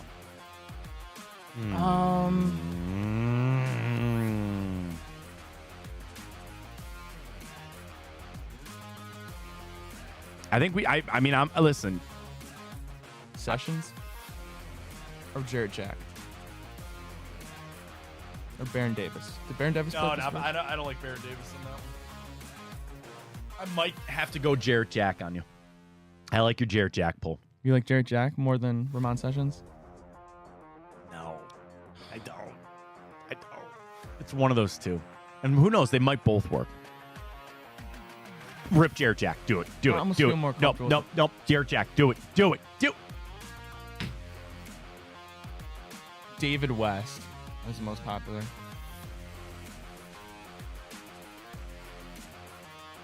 Damn it. I wonder if Ramon worked. Let's see. Go back. Click on it.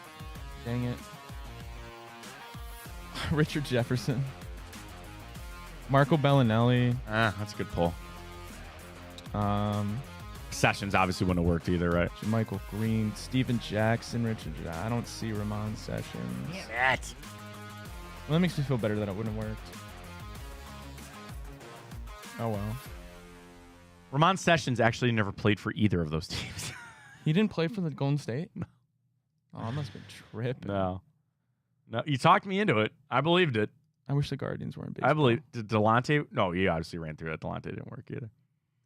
It's Guardians are in baseball. No, I wish they were. Oh no, that's all right. All right, we tried to get another giveaway going, and even that screws up for us. All right, let's catch our final break of the morning. We come back. We'll dive into timeout. We'll get our bets going for the Guardians at 1 o'clock today. I love the afternoon special there for you. And we'll see if anything happens on the trade front and our bracket of the week for the best wing flavor. We still got 2 openings for that, right? Yes, I believe so. So again, You can jump on YouTube, comment there, send us a tweet if you can. We need two more wing flavors. And like we have barbecue, we have teriyaki, but your favorite wing flavor. We need 2 more spots for that. It's all that coming up. Fontana Show right here in Big Play. Stay with us. Well, how do they know I'm doing this? Did somebody leak this out? It's social media. Oh. It's just that's the way social media works now.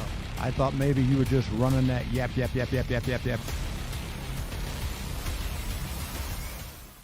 Welcome to Big Play, a sports media team that started back in 2014, and now we're not in a garage. Look at us, incorporating some of Cleveland's favorite sports personalities, bringing you fun and compelling content from downtown Cleveland. Coming to you live from the shores of Lake Erie and Burke Lakefront Airport, join Team Big Play for all the best sports talk in Ohio. Check us out on social media at Big Play, bringing you fun and compelling content from downtown Cleveland. Anthony Schlegel, just how physical he was. You saw the girth and the power and everything he was bringing to the table, especially when he was a nice beefy 255 playing middle linebacker. We were called soft last year. You don't want to be soft, especially when you come to the playoffs. So that's going to be a process throughout this season of establishing us as a harder team here in the I don't buy into this nonsense, this conspiracy nonsense that he's got his money and he's dogging it. That's ridiculous. They're off in the Kentucky Derby as Authentic takes them around the far turn. Tis the Laws making his move now, and they're into the stretch. These two stride for stride. Authentic, tis the Law. Here's the wire. Authentic has won the Kentucky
All right, let's jump into it. A little bit of time hop. Yesterday, Guardians acquired Lane Thomas. He's on the roster. Will Brennan sent down to AAA. Ooh, tough go there for chill Will.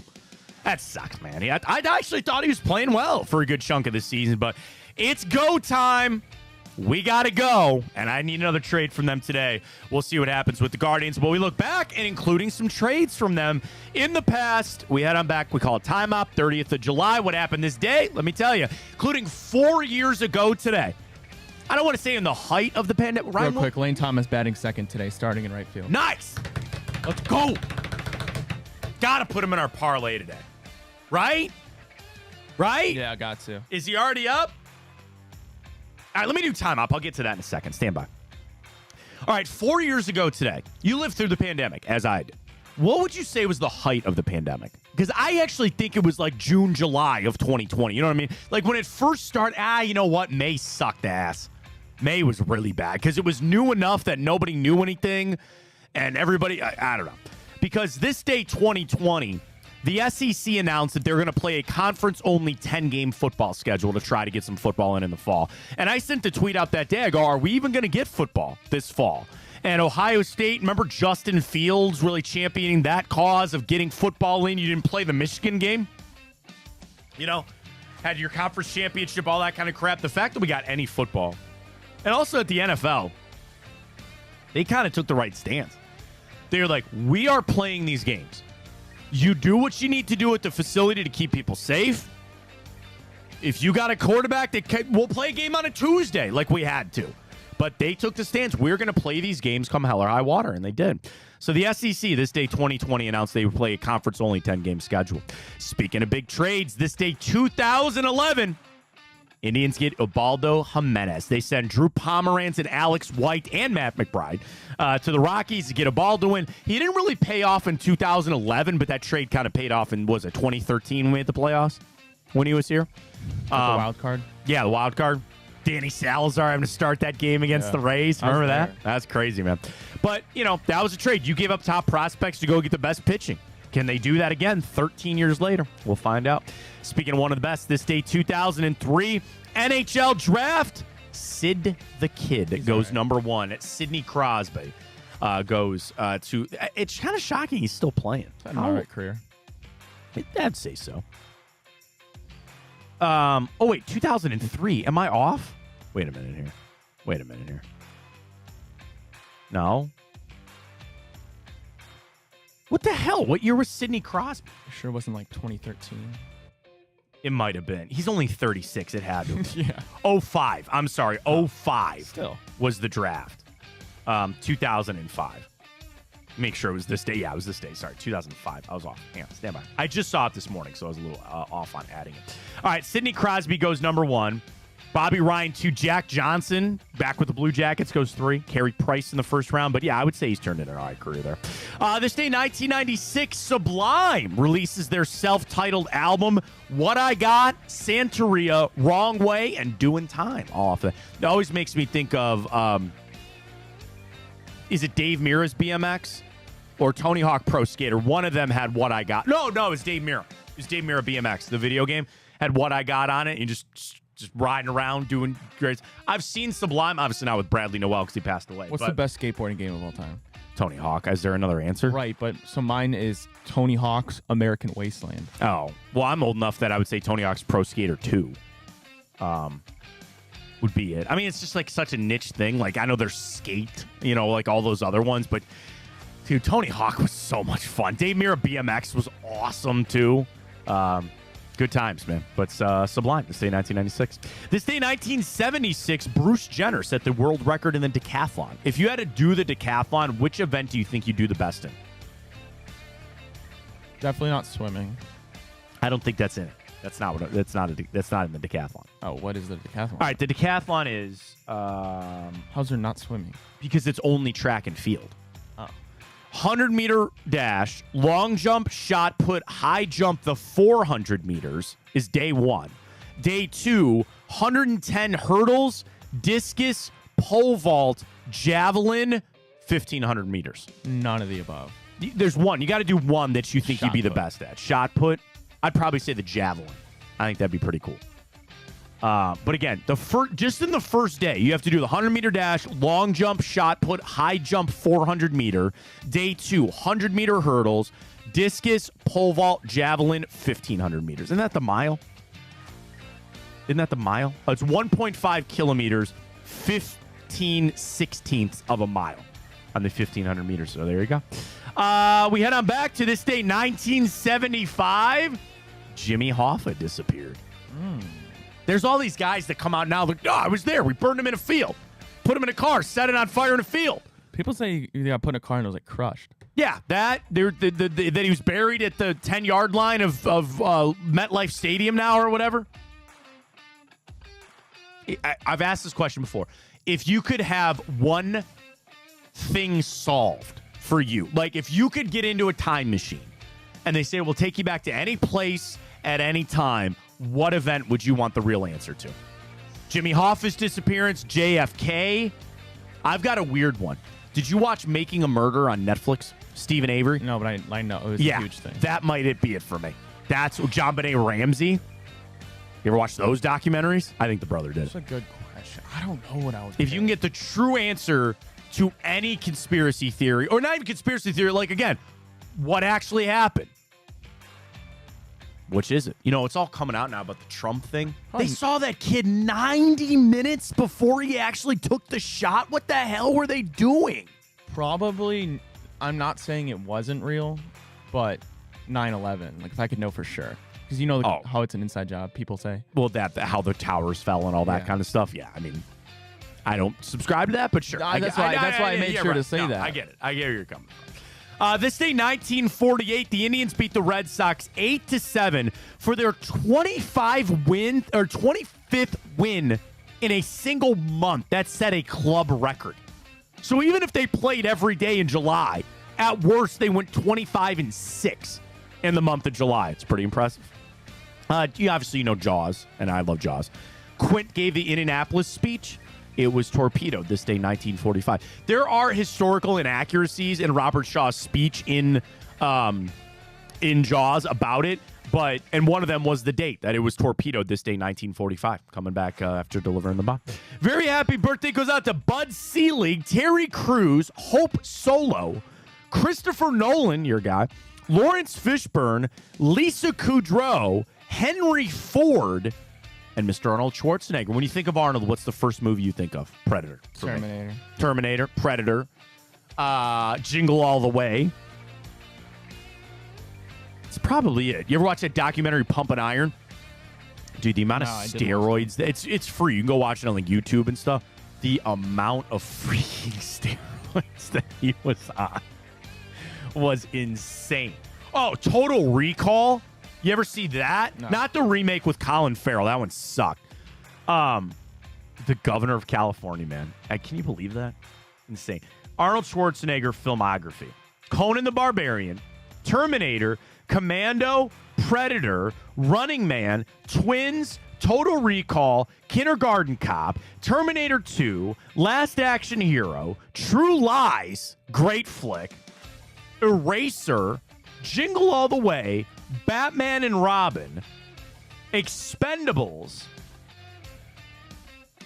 And that's pretty much it. Kind of slowed down there a little bit as it goes on there for the Governor. All right, couple of movies to get to. Actually, 5. Ready to go for today? All right, here we go. They are all movies. They all start with movies today. We'll go back to this day, 2004. 20 years ago today. Zoolander. No, good guess. The Zoolander was earlier than that, was it not? I don't know. Okay. I don't want to lay it up for you, but two friends go on an adventure to Dumb and Dumber? No.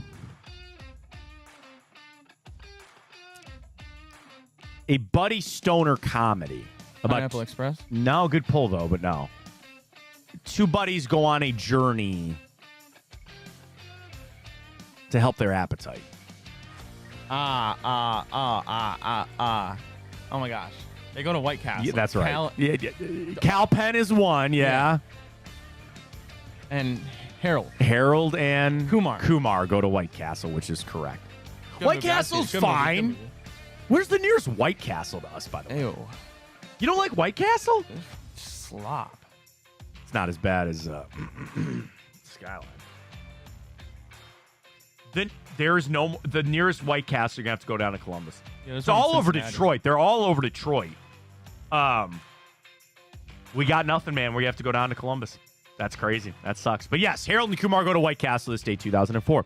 All right, next up, 2 films that debuted both in 1999 on this day. We'll start with the first one here. A found footage film. Oh God. The which one? Why can't I think of the name? You're getting there. You're close. You're close. Oh my God. Do you want me to give it to you? I mean, you got it. You know what it is, but no. Why can't? Oh, it's gonna kill me.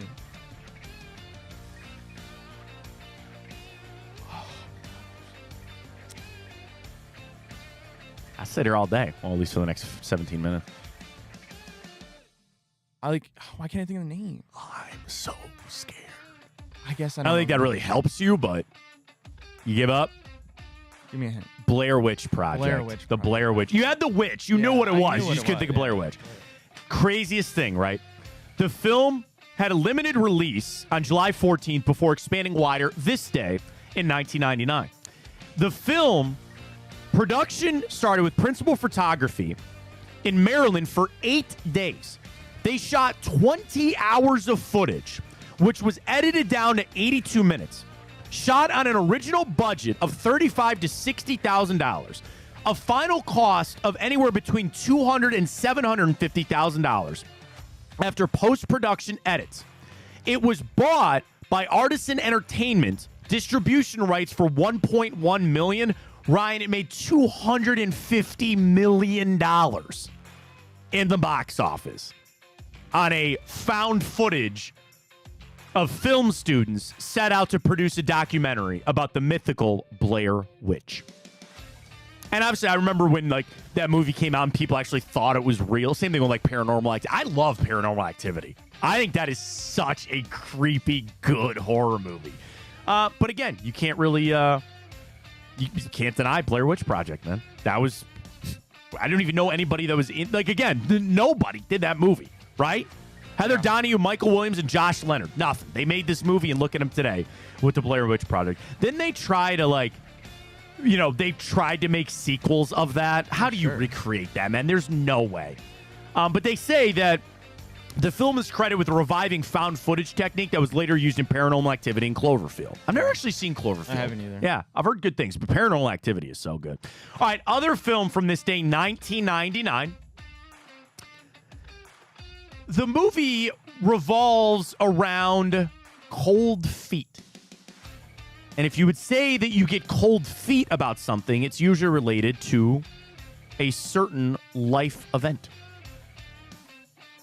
Like a wedding? Yeah. It's a wedding movie? It's a wedding movie, yes. My Big Fat Greek Wedding? No. The story surrounds a reporter who undertakes to write a story about a woman who has habitually left a string of fiancés at the altar. Black Widow? No. That would be something different. Oh. No. They killed him? I don't know. That's what a Black Widow does. Yeah. Yes, that's not this. I don't think I've ever heard of this.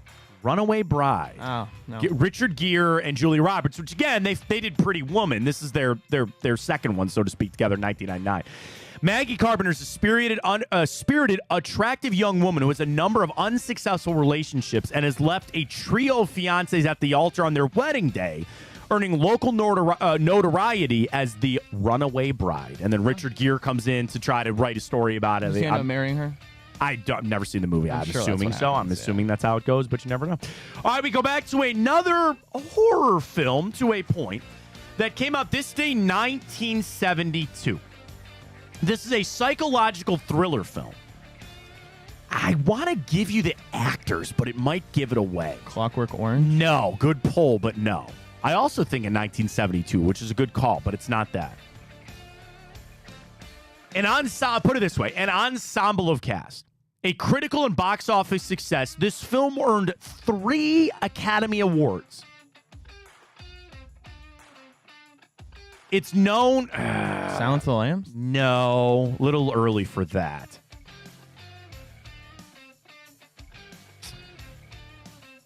Four Atlanta businessmen decide to canoe down a river in the remote northern Georgia wilderness before they run into problems.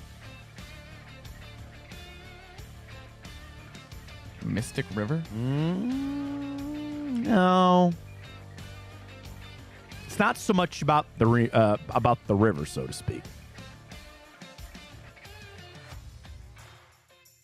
No, Nothing.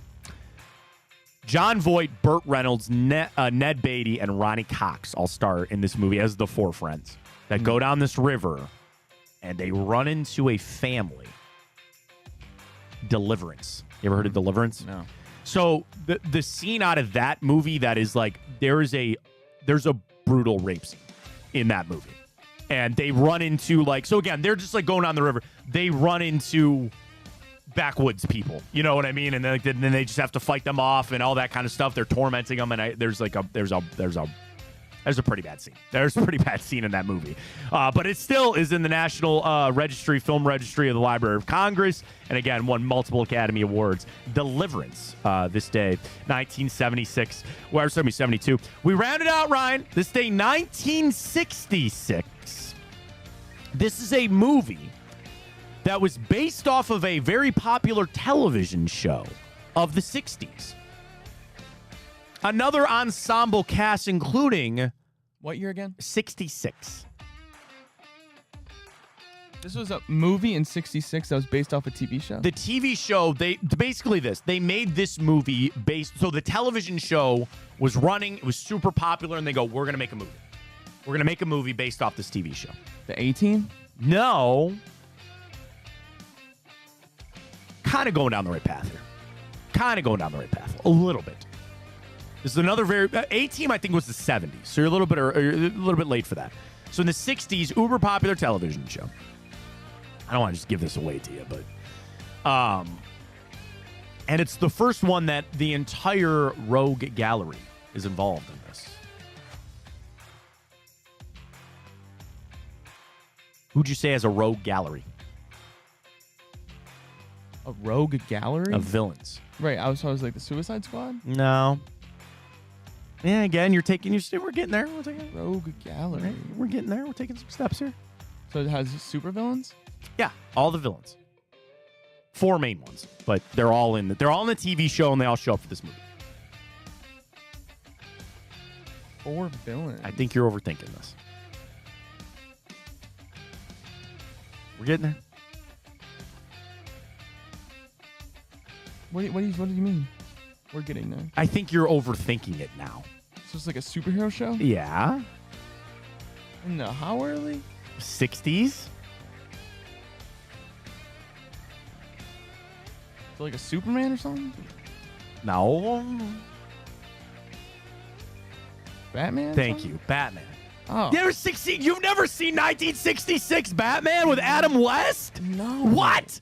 Why would I have seen that? Like Frank Gorshin the Riddler, Cesar Romero as the Joker, freaking Burgess Meredith as the Penguin, and Lee Merriweather hot as Catwoman. They get on a submarine. They evaporate the UN Council. I'm not ancient. I'm bringing it in for you because my next hint was going to be it's in my basement. I have it. Going to be lay up there. 66 Batman. So you've never even seen the TV show, the 60s Batman. No. Do this for me.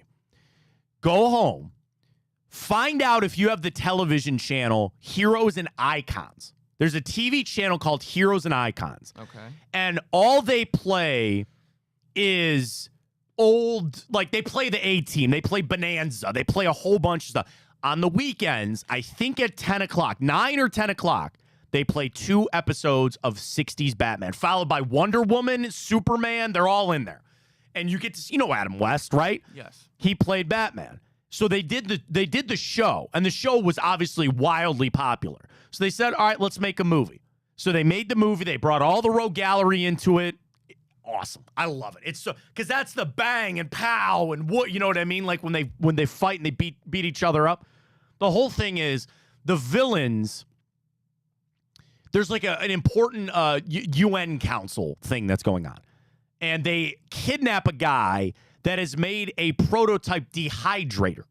So they would shoot the gun and you would turn into a pile of sand. And they're going to do that and hold them hostage for the money for all their schemes and things like that. Batman's got a foot. It's a lot of water. They're on the submarine. The Bat boat is in it. I love it, man. It's so good. I'll bring it in for you. You got to watch it. Batman 66. Mike got it. Sounds good. Shark repellent bat spray, Ryan. You had to fight off a shark. Not Killer Croc? I would love if Killer Croc was in there. Killer Croc Isn't this not an opportunity when Gotham's underwater to bring in Killer Croc? Don't tempt me on that, man. I watched the trailer 4 times for the Penguin. I'm all jacked, buddy. I don't think Killer Croc was around yet. I want to say he made his debut in the 70s. No, I actually think 80s. So we got to wait till Batman's older? 83. First appearance for Killer Croc was in Detective Comics 523 in 1983. You wasn't around. I love Killer Croc, man. He's so good. What's his name again? Waylon Jones. Waylon Jones. That's like if I had to go to Jeopardy and they said there's $1 million on the line, you need a category that you will just ace. Batman villains' real names. Yeah. Waylon Jones, Killer Croc. We went through that, yeah. I went, yeah. I do most of them, which is great. Thomas Elliott, Hush, great villain. But I've already watched the Penguin trailer like 5 times. Picks up the most exciting. It picks up a week after the Batman. Like we're right into this thing, man. Yeah. So we'll see how it goes. Speaking of see how things go, bracket? Well, we got to fill out. All right, we got one more. Pull it up so I can show people. 2 more. Oh, 2 more. Yeah. All right, we're asking everybody for your best wing flavors. Sorry, Ryan's going to have to pull this up and edit as it goes. So I want to see what we have already before I can give you another one to do. Sorry, Ryan's got to resize everything. All right, let me see that. Good enough. All right, Group 1, Buffalo, mango habanero, spicy garlic, Asian zing. Group 2, you're going to have to do, I can't read it. Garlic parm, honey barbecue. Group 2 is barbecue, jerk, honey mustard, and then Cajun. I do a little And Cajun. then we need to fill out number 4. That was from an old bracket. It's Culver's. Oh, Culver's and Shake Shack. Yeah, we need to. Okay, let me look here. Teriyaki is good. Erie Island Smoke you put in. Yeah.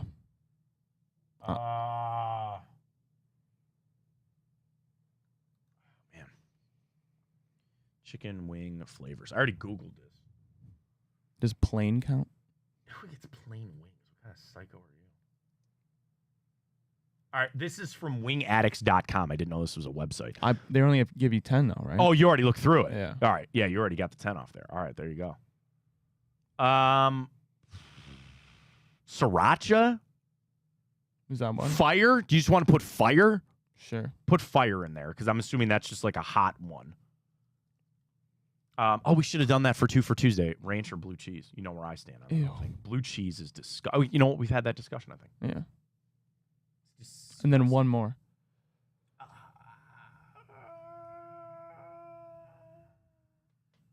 Honey mustard? It's already in there. Oh, you already put it in there? Hang on. Buffalo Wild Wings flavors. Hang on. Here we go. My eyesight is just going to hell in a handbasket. Why do I did this yesterday. Why do I need to be 18 to look at this? Salt and vinegar, chipotle barbecue, buffalo, desert heat, Caribbean jerk, honey barbecue, medium, Parmesan garlic you got, honey mustard you got, hot, Thai curry, mango habanero, blazing. I don't know, man. That's fire. Fire, got it. I can't think of another one, man. I can't think about it. All right, you just want to hold off? We'll fill it out tomorrow. Should we just do sriracha, I guess? I just do sriracha. That's fine. That's fine. And again, it's like for a 4 seed that probably is going to have an uphill battle to try to make it anyway. Yeah. All right, so there you go. We'll set it out at Matt Fontana Show. Drop us a file there. Get ready to go, and let's go for the guards. All right, get after it today. I always want to say Lane Staley. Lane Thomas in the lineup for today. Here's what I got. Guardians are a minus 145 money line favorite today over the Detroit Tigers. The over-under in this one is 8.5. That's kind of high. All right, let me get to the game here. Baseball. All right, Guardians. All right. On the season, Guardians averaging 4.5 runs per game, Detroit 4.25, so you might lean the over on that. Pitching matchup today.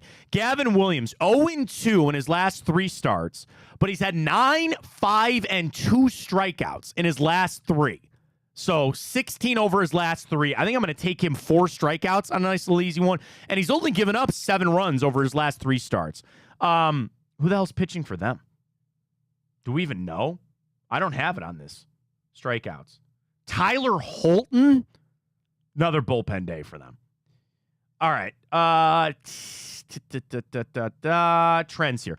Under has hit 5 out of the Guardians' last 6 games. Obviously hit yesterday.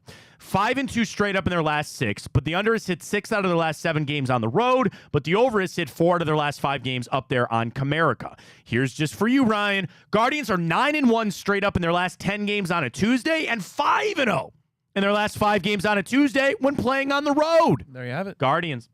Over has hit Detroit's 8 out of their last 11 games, 6 out of their last 8 against the Guards, and 7 out of their last 10 at home. Detroit is only 1-5 straight up in their last 6 games on a Tuesday, 2-4 straight up their last 6 games on a Tuesday at home. We rock Tuesdays, they don't. What do you got here? Let's do Gavin Williams, 4 strikeouts. Guardians. Do we do minus 2.5, buddy? No. All right, minus 1.5. To record a hit, Lane Thomas, 1. That only gets me up to plus 190, man. That can't be right. I don't like that. I might not do a parlay then. There's just no return on that investment. Plus 190. I could add Quan to get me to 260. Think he comes around? He gets a hit. Gets me to 260, buddy. Anything else? That's it, man. That's kind of crazy. Gavin Williams, do I just go 5 strikeouts for Gavin Williams? Yeah, it works. All right, hang on. Let me take Gavin out of this. Oh, I got to redo the whole thing. Charles is rolling with guards minus 1.5. Yeah, I like Jose, that. RBI. Okay, I like that too. Lane Thomas, 2 bases. I can do 2 total bases on Lane Thomas. You like Plus that? 436. All right, I'll do 2 bases for Lane Thomas. All right, then what else did I say? Minus 1.5? 1.5. All right, I got Gavin 5 strikeouts, Lane Thomas 2 plus total bases, Guardians minus a 1.5. That gets me up to 375. So the only thing I'm missing is the RBI there. I'll put $5 on that. Let's roll. Done and done. Get it done today, Guardians. Coming up tonight, we have a little bit of Enter the Jungle. James Rapine and crew. Josh and Marie are going to be on Thursday live from the Hall of Fame, so keep tuned in for that. See what the Guardians do today. Car shot, final one. Yeah or nay? Make a splash. Yeah, I think they're going to do it too. All right, we'll join you tomorrow. Appreciate it so much. For Ryan Tyler, I'm Matt Fontana. As always, take it easy.